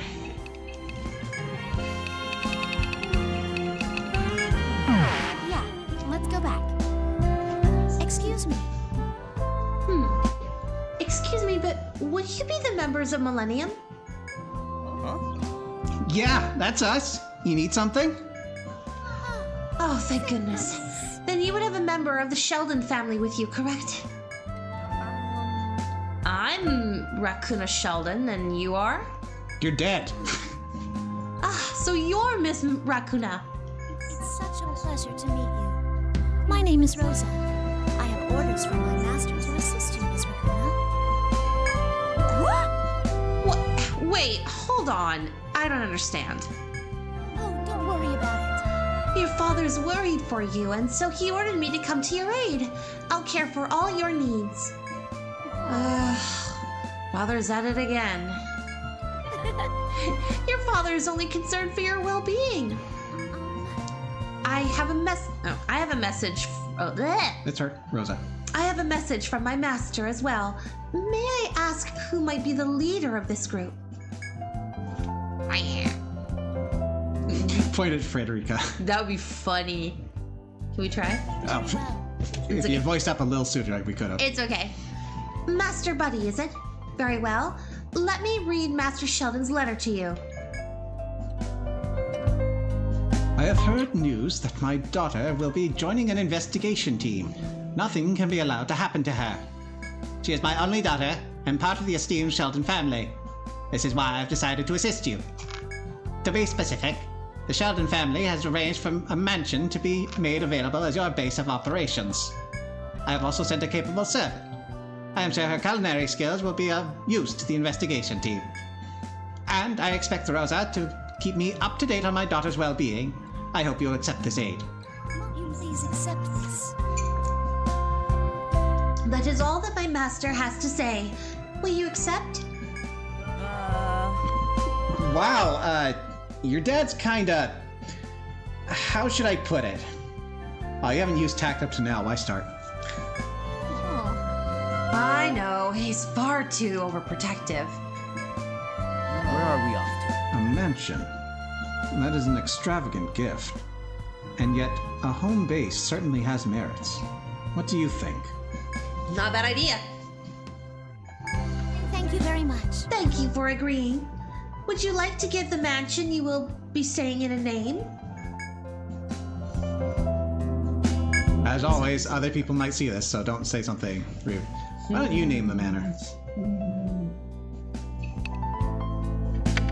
Uncaps. Yep.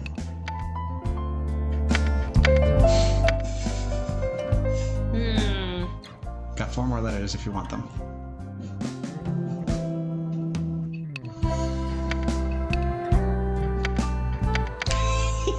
Well, before you do that, would Fort Maple be better, or do you want Maple Fort? It's no. Yeah, you're right. I thought of like a tree fort. It's like, this is my fort. But that makes it sound more regal. So let's do that.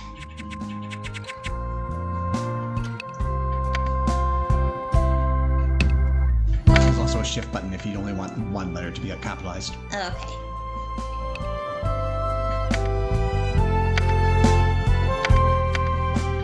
Go, Fort Maple. There you go.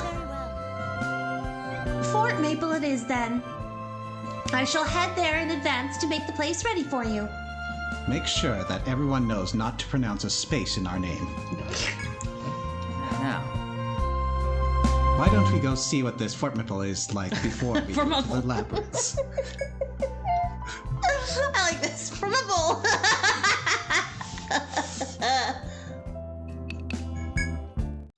So this is entirely new to Untold. You do get access to this in classic mode in a limited fashion. Welcome home, Miss Raccoona. Oh, I just got it. Raccoon,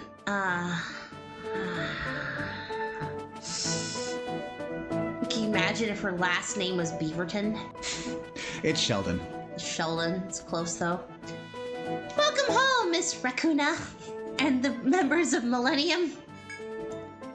Please feel free to use this mansion as your home, as your own base, and I shall see to all your needs. What a beautiful house!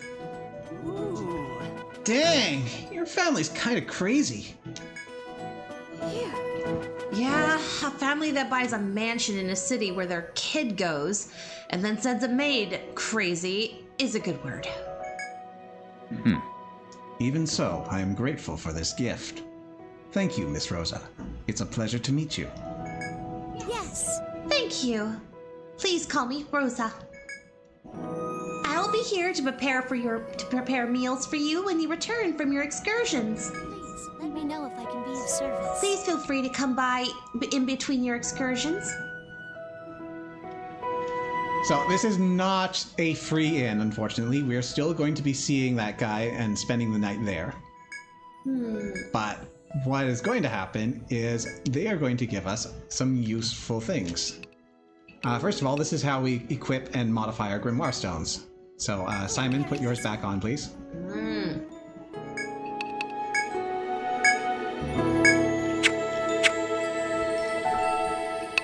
Additionally, we've got Guildkeeper Prepare. She's also has some requests for us. So, we can visit her once per dungeon delve and pay her some money for an additional benefit while we're delving. In this case, our only option is to pay 10N. And what does this do for us? During battle, our party will recover HP at the end of every turn. So we have a party-wide regeneration, so long as we remember to top this up every time we come by. We're going to bring Raccoona back to life, and then we're going to take her up on that. Welcome to the Rooster Inn. This whole time, she's just an animated corpse. I'll call the doctor. Is there anything else I can help you with?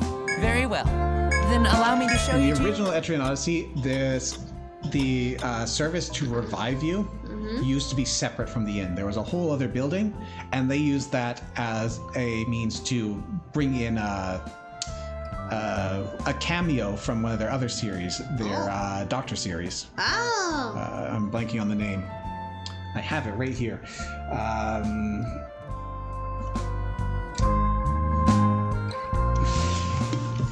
Hold on. Interesting trivia pending. Trauma Center. Really? Oh. So Trauma Center is a medical game of sorts that was also made by Atlas, and they had a habit of stuffing in some of the characters from there into Etrian Odyssey titles. Okay, that's cute. But as we have improved the quality of life and wrapped this all into one building, we no longer see them. Sign in over here, please. Well, be careful out there. All right, so as always, remember to top up your funds. Thanks. So I got smooth, some new so clothes. quick. Go on, take a look. Is that all you came for? So first off, I want to see that. Small boost to defense, it's fine. More importantly, we got a better Medica. So Medica is your potions. So we've got one that's 5 times as costly. We've also got Provence, which increases attack for 5 turns. A fairly potent item that you'll see in a lot of specialized playthroughs and crazy strategies.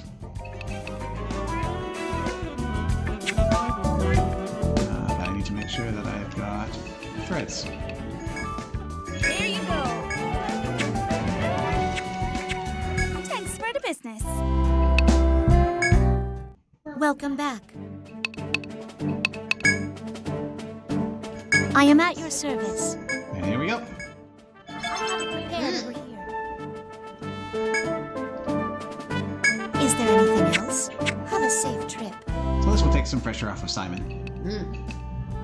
While we're here, let's remember that now that you can equip swords, why don't you equip a sword?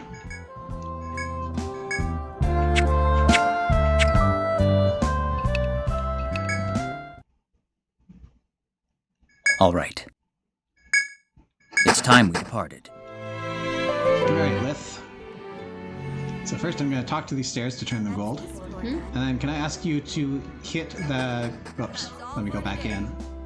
And then hit the golden stairs to take us there immediately. Where are we off to? Yes. You can also use the list on the right if you prefer. This one? Yeah.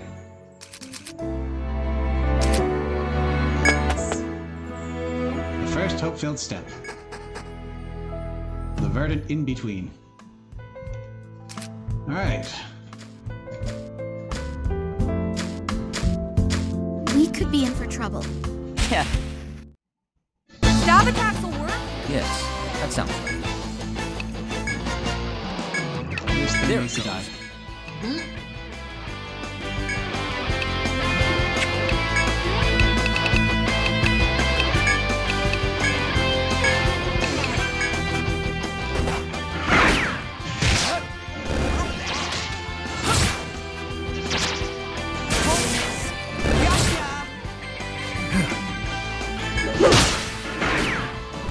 Back to our investigation. Ooh, awesome!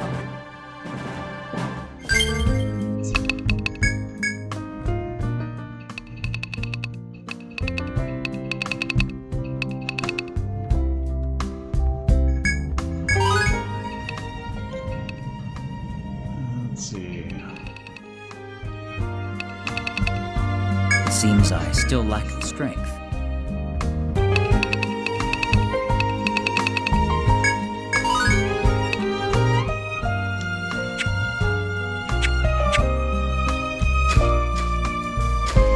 We can't squeeze by you, so we're gonna wait. And off we go.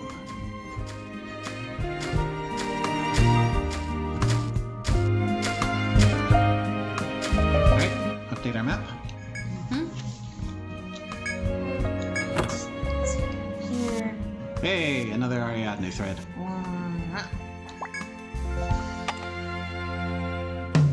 Okay. Wrap it all up.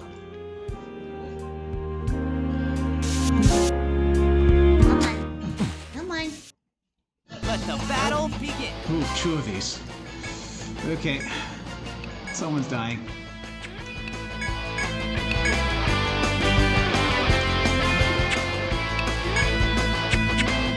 In that case, it's definitely worth getting some of this going. Maybe we can get an insta-death.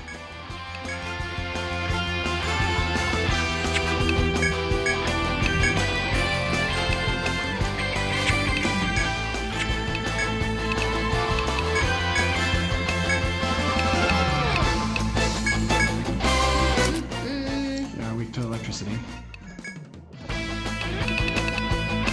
Charge shot is a delayed action, so no. Here goes.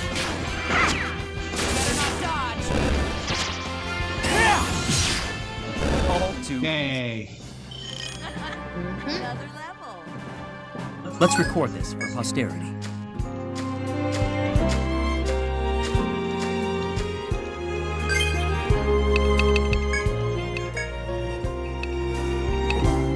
Yes.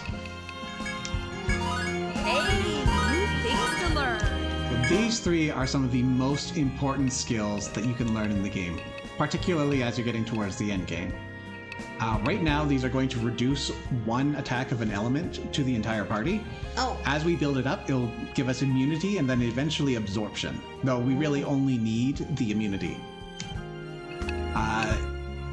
It makes the tank skills very interesting because you have to learn what your enemies are doing and when they're going to do them. Because if you guess wrong, then you've just wasted a turn and you're probably also taking massive damage anyways.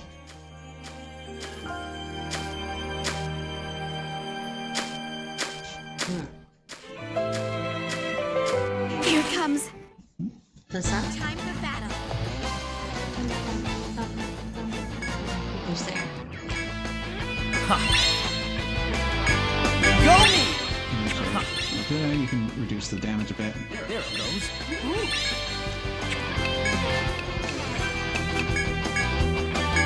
Just doing my job. Good.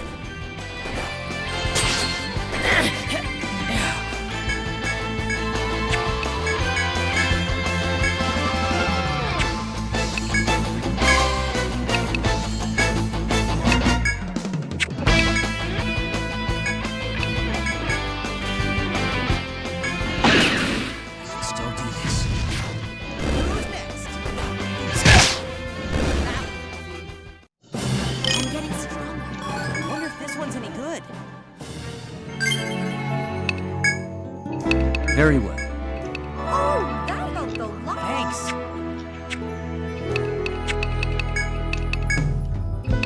Let's see. Let me get you. That might have been a wasted point. Oh well. You.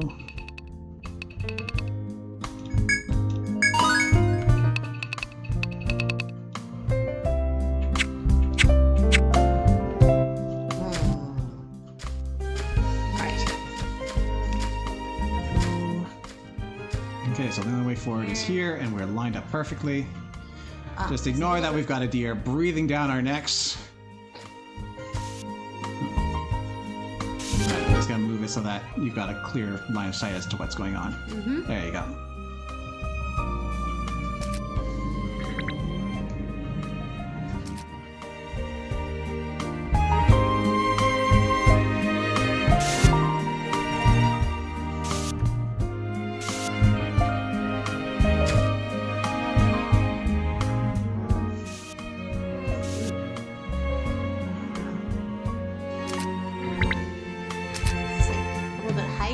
Here, Yeah.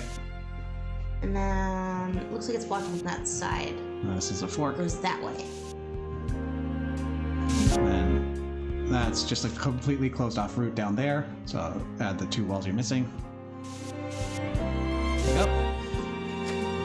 very big priority. Opening up these shortcuts. It makes future visits so much easier.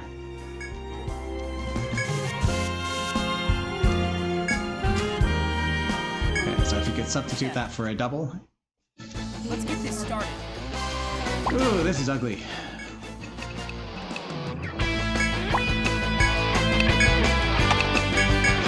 We'll either get the headbind or insta-kill. That would be ideal.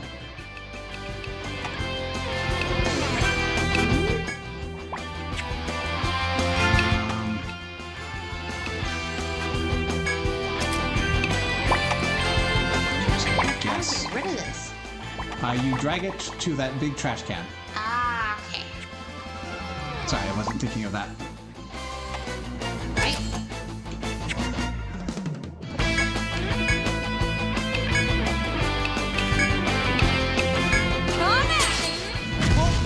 The breath of life.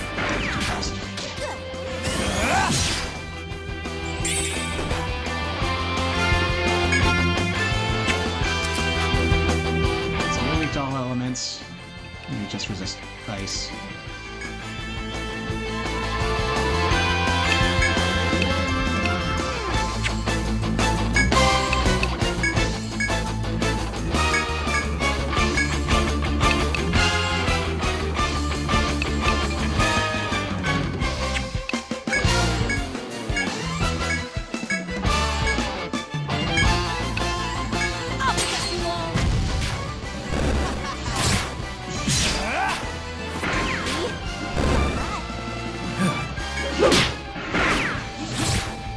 Would that it were always like this. Patch up the map. And behind us.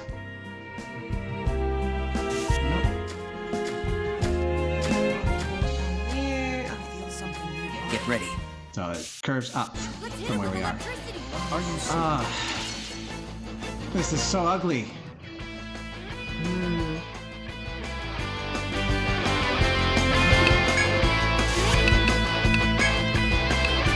There we went.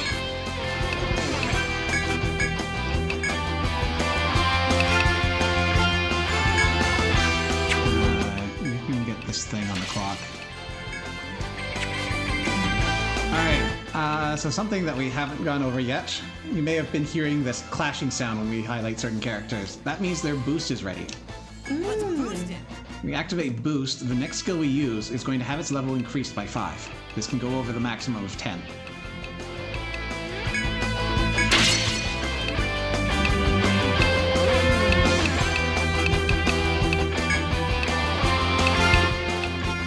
Just do my job. Perfectly executed plan.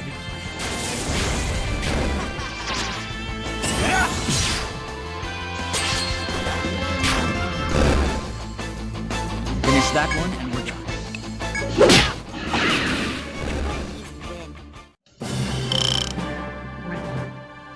Oh, it's a new species. Alright. Catch up our map. Hey, Come on.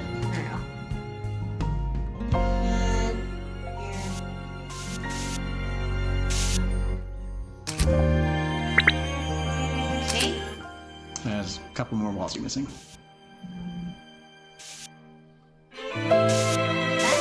And over to the left, the top wall. Come on. Yeah, Nope. Thank you. Alright, there's another shortcut to be. So possibly. The left arrow, yeah. Okay, so we've got a nasty fork. I'm just gonna get some indicators here. stand back. Let's get this started. A Zebratherium. That's interesting.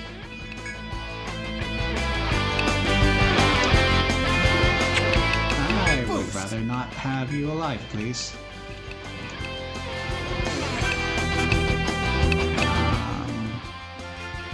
I can't do head pierce anymore. Okay.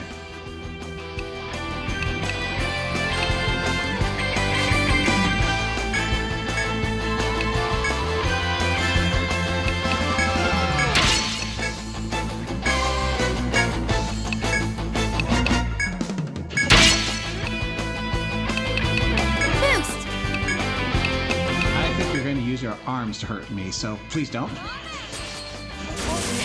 You'll be fine. There you go. Arm hammer! Arms have been sealed. Mm-hmm. That's how you handle these things.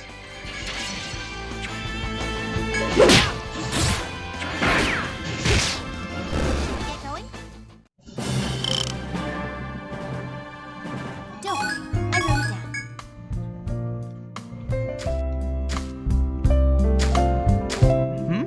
Hey. Yeah. Oh, look, a fruit. Ooh. Hey, yeah! You think it's good to eat? Is that all you care about? It's a fruit. What else are we gonna do with it? You look in the direction Rakuna is pointing and see a swaying orange fruit that looks enticing indeed. It would be no trouble to take the fruit and eat it. Eat the orange fruit? Well, we didn't last time and nothing happened, so let's try this time. Ooh, maybe the one who's strongest. Maybe make Rakuna eat it. No, never mind. Her dad will be mad. Thanks for the food! But the instant that Arthur bites into the orange fruit, he quickly spits it back out. Gross. It's terrible! Seems to taste worse than it looks. Realize the danger of false appearances as you resume your quest. Takes 10 TP damage. Alright, we've got a fence down here. Looks like a... Yeah, so they're boulders, but Yeah, we're marking yeah. them with fences. No, I meant like, it kind of reminds me of a turtle. Okay, Alright, so it's got walls running alongside it vertically. like this. Yeah. Here. Here. And then this entire path... that's not blocked off below. Oh, okay. This path. Here, like this. Yep. You can wrap this entire path up. Over here. That's going to continue to the right, but otherwise it's good to be wrapped. Alright.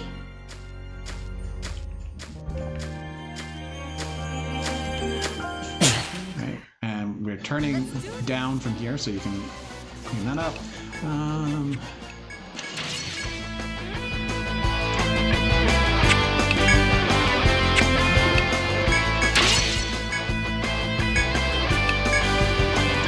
I think we can't do anything anymore.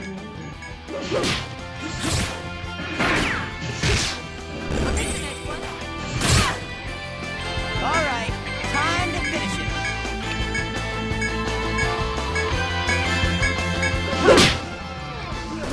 Oof. Nothing like a good fight. Yeah, maybe especially considering your level, maybe you should go back.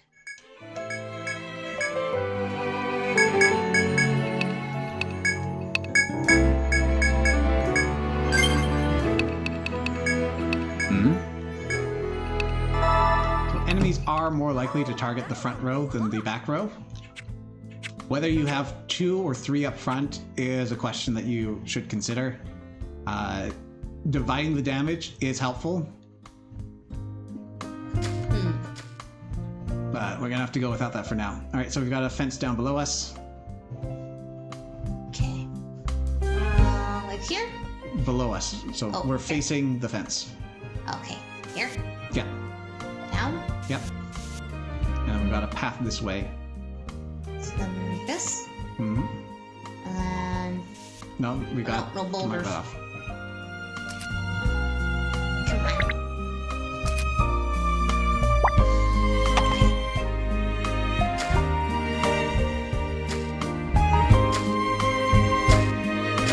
Alright.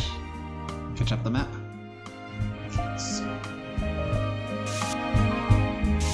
Come on. And down. And then do the outside wall. To the right. 1, 2. No, the outside wall to the right. Oh, this one? All the way on the right side of the map right now. Ah, There you go. okay. Thank you. Rakuna, who had been taking point for the party, suddenly stops. Hold on. Everyone, look there. You look toward where Raccoona is pointing and see a monster there. Huh? It's just another monster. What's the big deal, Raccoona? Look closer, Arthur. That monster's clearly different from the others we've encountered so far. You're right. There's something ominous about it. As you observe the monster, it notices you as well and glares at the party. Let's do this! Here it comes. The armored woman's yell spurs you into action just as the monster attacks. Stand back! It's a shiny! Ah! So rare breeds are a mechanic that comes up here a lot. They are nasty for us right now. They have an insane boost to their speed, if not straight up a priority bracket increase, so they are probably going to be going first. They are also going to progressively get stronger the longer the battle lasts, though as a silver/tarnished lining, they are also prone to fleeing. You want to knock them out to get better rewards, but also assess the risk and realize that you could very easily be done in by them.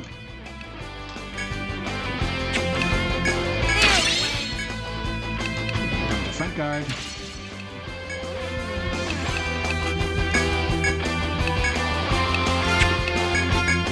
Now, a trick that you can do is use statuses like leg bind to keep them from running away.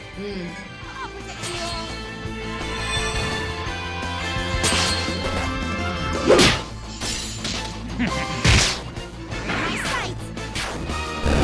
Should we get going?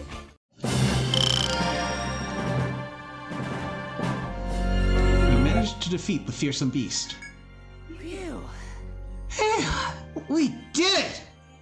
Barely. Hey! That monster was definitely stronger than the garden variety ones, eh? I agree. We'd better be extra careful if we come across any more glowing monsters like that one. Then again, it did seem unusually good for honing our skills. We'll leave the decision to you, buddy. Well, you say you're leaving the decision to me, but it's entirely random from this point onward whether we're going to find one in an encounter. And also because they have that insane boost to their speed, they're probably going to get a lick in before you have an opportunity to retreat.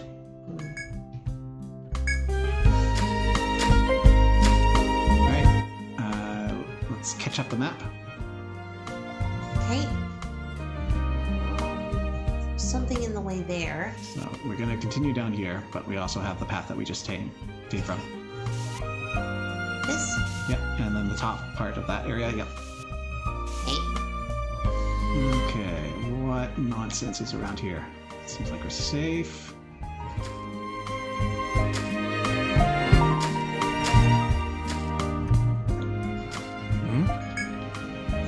As you continue into the brush, a noise ahead draws your attention. It seems like some sort of creature. Not a monster, I don't think. You wonder whether to chance it or leave the sound alone. Do we investigate?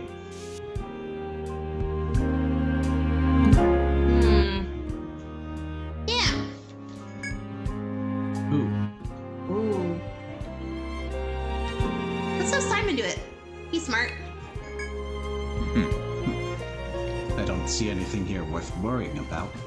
What? Simon screws up his face in pain. You see a snake slither away near his feet. It seems the snake bit Simon. Good thing you're the healer, and you're dead. Sorry. Simon lost 5 HP. Well, the wound doesn't seem poisoned. Thank heaven for small favors. You're relieved at Simon's calm judgment, even after being bitten, and return to your investigation.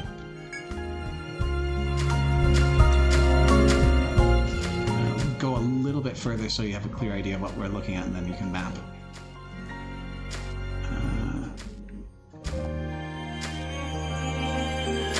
Stand back! Let's get this started. So you can wrap walls around everywhere up until where I'm at, because there's some branches that we haven't accounted for yet.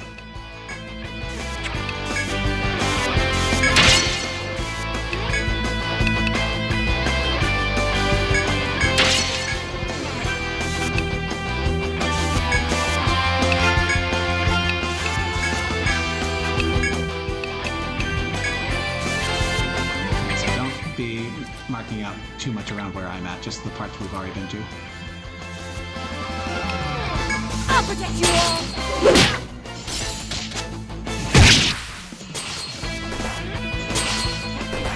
I'll shut you up. Oof! Dare you! There, friend!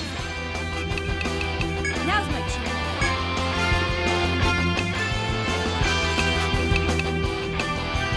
I guess we're just going to level up our attack. Ah, that sucks.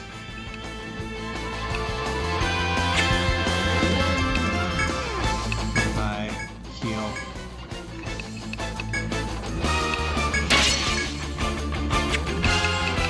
I'm on fire! Here goes! But we really need that arm bind.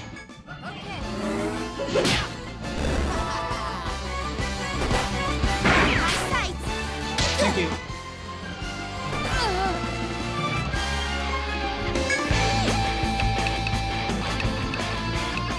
Let's make sure you're not going to get distracted.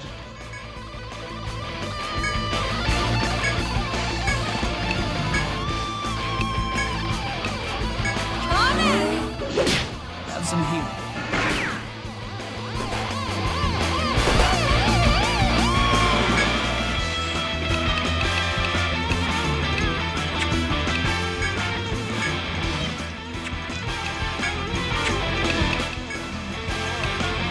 I need some medicas here.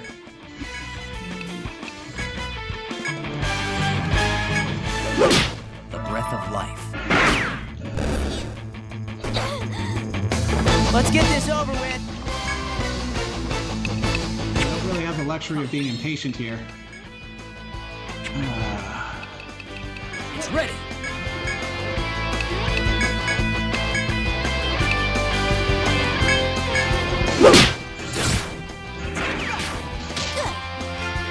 Yeah, none of that.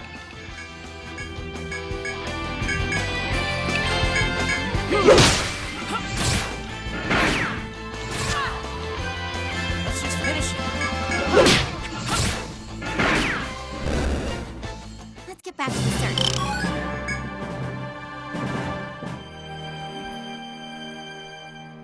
Alright.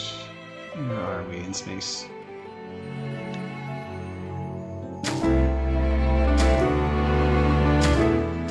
Hey! Hey! Is that fruit? Oh? I'm surprised you noticed such an unremarkable fruit. You look toward where Frederica is pointing. On the tree at the end of the narrow trail is a shriveled green fruit. At first glance, its color and shape make it look rather unappetizing. If you really wish, there is enough for you all to pluck the fruit and eat it. Do we eat the green fruit?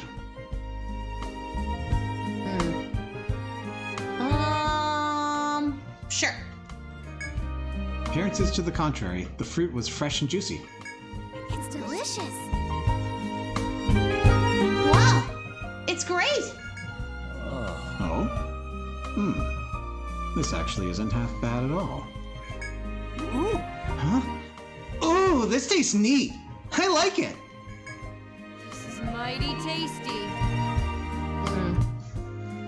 Well, wow, this is delicious.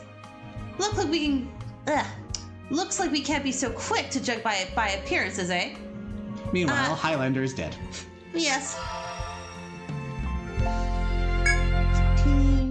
When you look around, you see that there are many fruits that have not yet ripened. These are as yet still inedible, but over time they will become ready. You decide to mark this place in your memory as you return to your investigation of the forest. It's like, hint, hint, mark it in your memory, hint, hint. Yep. It is the square that we are on. Oh, okay.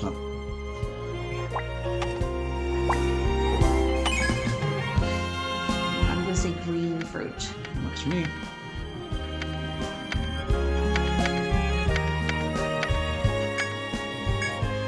Alright, so... It's a monster. Ah, shoot. I didn't want to go this far. Let the battle begin. With our new TP, we can handle this.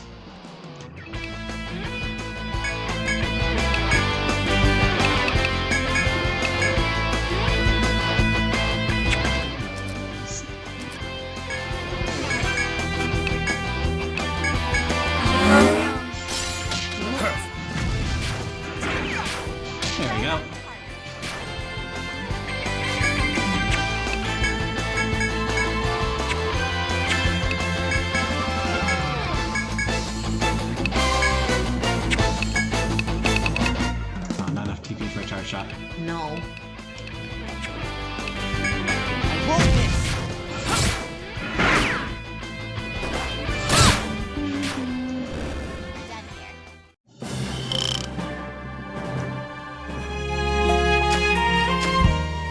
Okay, can you get our map caught up to where we're at? Okay.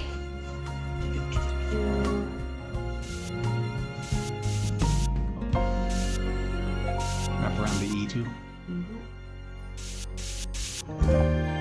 Okay, we've got a fence here.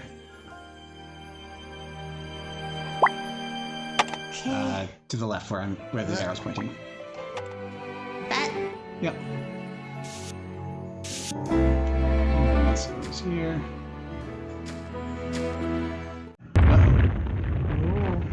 More shaking. As you wander the forest, you suddenly feel a strong quake. The tremors continue for a while, but soon come to a stop. Oh. That was quite the quake, eh?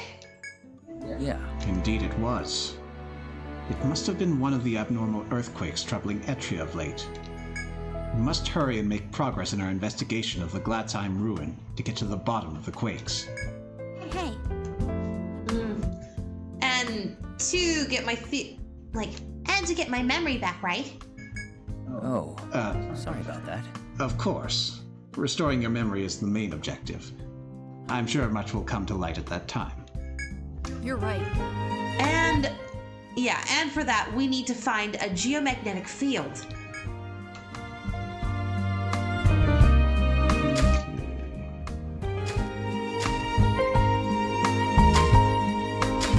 It's getting closer. We're stopping here.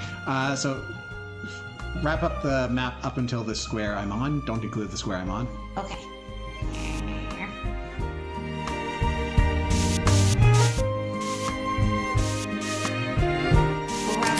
Go around the thing? This thing? Yeah, sure. No, not there. Erase the left side. The left side. So that? Yeah, and on the bottom side. Okay. Okay, items. Ariadne thread. Use. But I wasn't done fighting. Yes, but your leader is dead. Yep. He just drags them around by their ankles. Oh, I'll call the doctor. Is there anything else I can help you with? Very well. Then allow me to show you to your room. I also think that we forgot to refresh our tea. Sign in over here, please. Well, be careful out there. Let's sell our stuff. Get a new. Hello? What you got for me? Take these monkey bones. Thanks, I got some new boots. Bone axe, bone staff, jerkin. Is that all you came for? Thanks for the business. Let me have a look. Welcome back. I am at your service. Very well. Is there anything else? Have a safe trip. Alright, looks like we've got one more delve in us for now. All right. Then let's go. Alright, warp us to the stairs, please. Okay.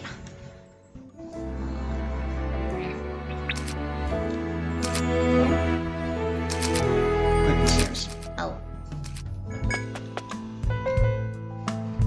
Just clicking the tab will bring up the map. Ah, okay.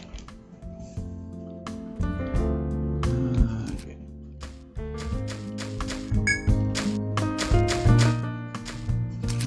Yep, we'll keep going this way.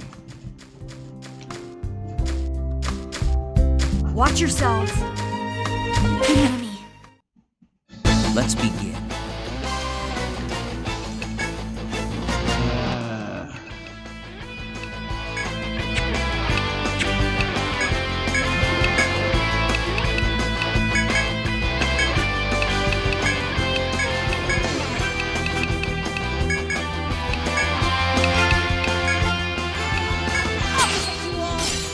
Perfect.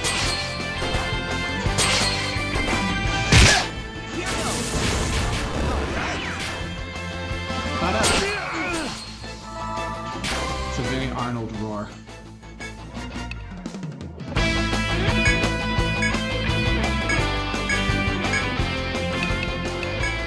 All right.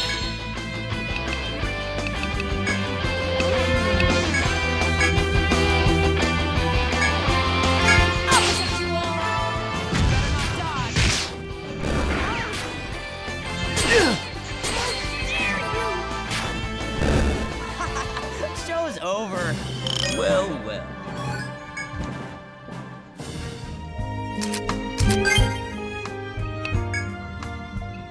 Neat. Thanks.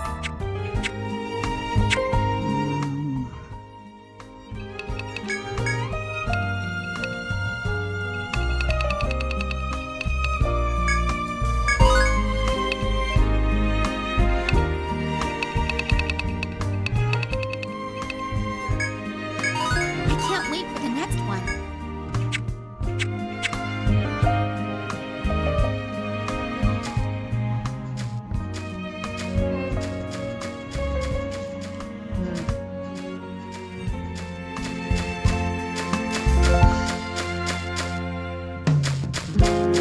And we're back.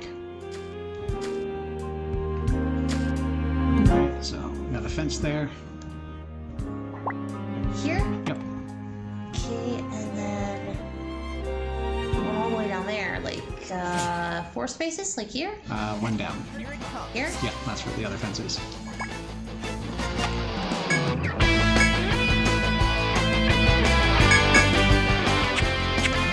It's weak to stab, so you two focus on that, and...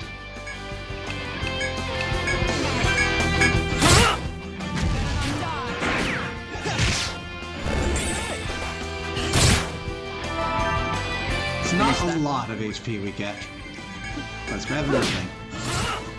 We also don't get it at the end of battle, sadly.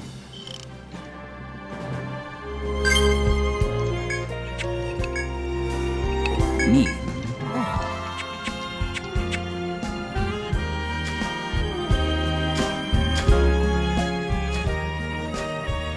Okay, catch up our map.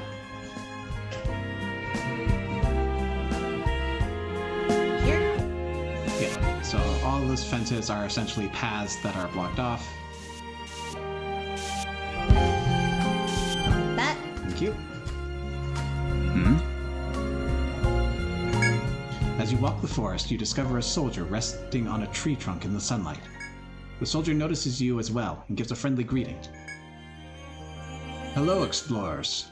How goes your journey through the forest? It must have tired you out coming this far. Are you sure? Try again. And you are? You look like a soldier from the Rada, but... My duty is to help explorers in the early going of the forest at the Rada's instruction. Well, are you tired enough to take a breather and dine with me? With that, the soldier drags over a large basket sitting beside him and smiles. Ooh, something smells good! Arthur, where are your manners? What should we do? What should we do, buddy? Should we eat with him? A savory aroma wafts from the basket, making your stomachs growl. The choice is yours whether to take the soldier up on his kind offer or hurry on ahead.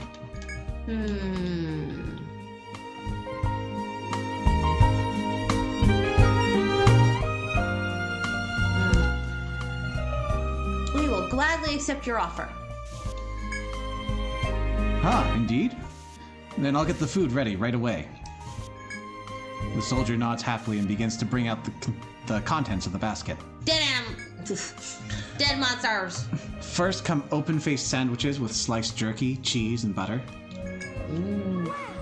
Wow, are you sure we can have all this? Oh, this isn't the half of it. Next to be laid out is grilled mountain quail, potato and caper salad, bunches of raisins and wine. Oh man! Dude, you're amazing! There's no need to be modest. Eat as much as you like. Tired and hungry as you are, you only nod at the soldier's generosity before reaching toward the banquet before you. This is good. This is most delicious. This is mighty tasty. Especially the salad. That subtle taste of mint. Hey, if you're not gonna eat that sandwich, can I have it? No. Quit that! I'm still eating here. After enjoying the meal the soldiers so considerately prepared, you find that your body and mind are healed. Full HP and TP recovery. If only we found you a little earlier, though I'm not sure if you recovered death. Looks like that set you right. I'm glad I could help you on your way. With that, the soldier cleans up and stands again. There's no more food, I'm afraid, so I'll be heading back. But I'll be here again at daybreak if you want another meal. Good luck in the labyrinth. I think maybe we should note that on the map. Okay. Here. Right here? Yep.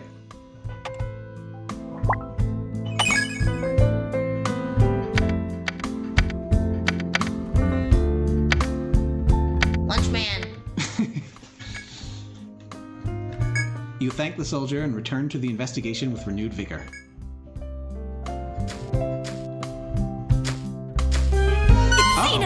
Ooh. As you walk the green paths, a boulder before you suddenly shifts and reveals itself as a beast. No way! Stand back! Get back, Frederica. Whoa. Raccoona swiftly pulls Frederica to her, and you take shelter in a side path. No sooner are you in safety than the giant boar rushes by and slams against a wall. That monster seems to charge at any prey that enters its sight. The mimicry must be to catch its prey off guard. This is more than we bargained for. That's speed, though. That'll be trouble for us. I don't see a way we can dodge it. Huh? Does that mean we can't get by? So what are we supposed to do, Simon? Let's make a detour and be careful where we walk. You nod at Raccoon's suggestion. Since you cannot be sure the beast is unique, you must tread cautiously. Alright, so we get to update the map now.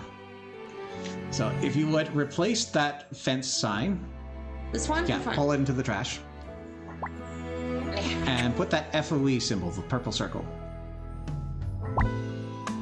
And for added benefit, I would recommend we put an up arrow above it, so we know that it's looking up and we pass by. This? Yeah. Alright, so now we know in the future.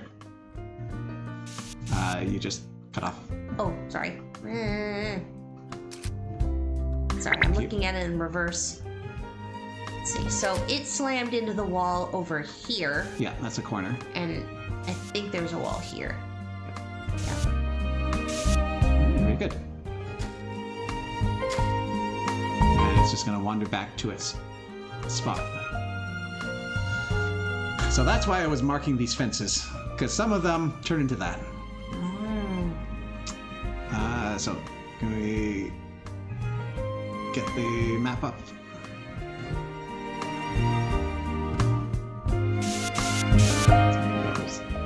Up there, yep. I think it's one down and then to the right. Yeah. Then we've got a wall right in front of us that kind of turns to the left and right around it, so top and bottom of that square. Yep. And then we've got a corner one space in front of us. Here? Yeah, so it's a corner that goes the same way as that path, so on the left side. Yeah, and then close up the path that we followed by. There you go. So want to bet that that's another one? Yep. It's seen us. Alright. We can update that one.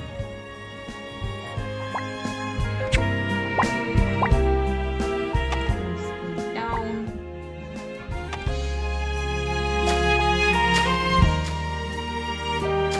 An enemy. I'm ready to go. You two teaming up.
always gotta be careful of that. Ugh.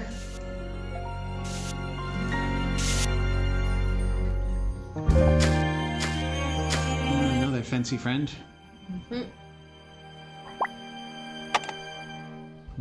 Wall off the areas we've passed through. Is this whole thing filled in too? This wall, yeah. Right.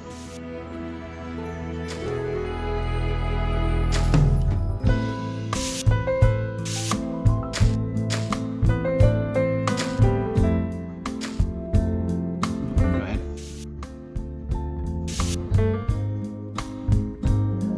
Here. Yep. So we're facing the way forward to get the walls on the other walls up to this point.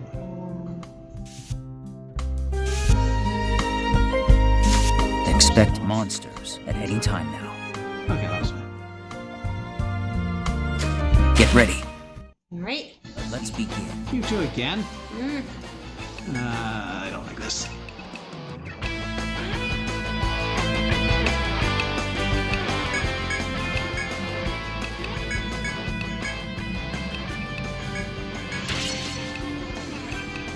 Let's boost it. Okay, I can delete the beetle at least.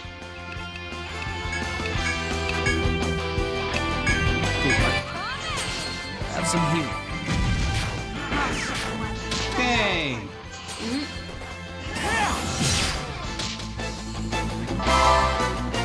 Defending. Rude.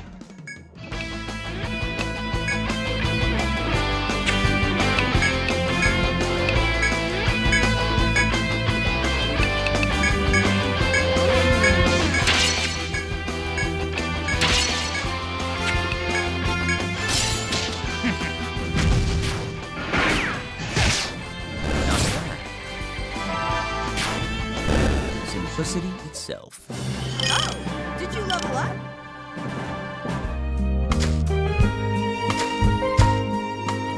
Uh-oh. This is awful.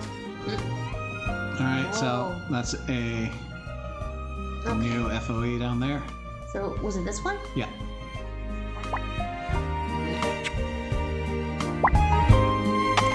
Feels right. And I think I see what we're gonna do here. No. Sorry. Okay. Let's wait.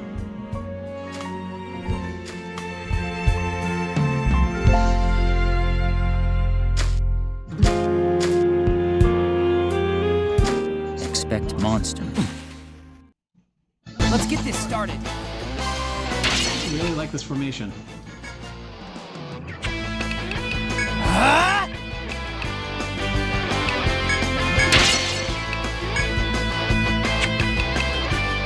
Now's my turn.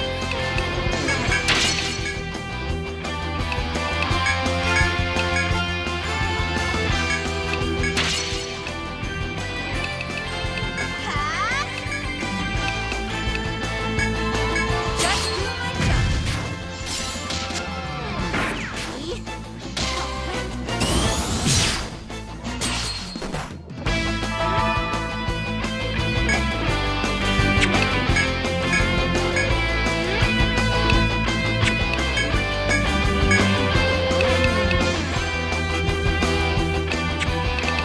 The time has come.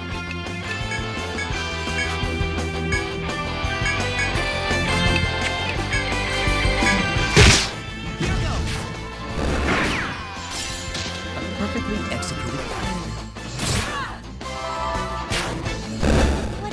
Oh, that poison is really getting spicy now. And we're just gonna push a little further that I don't expect. Get a shortcut.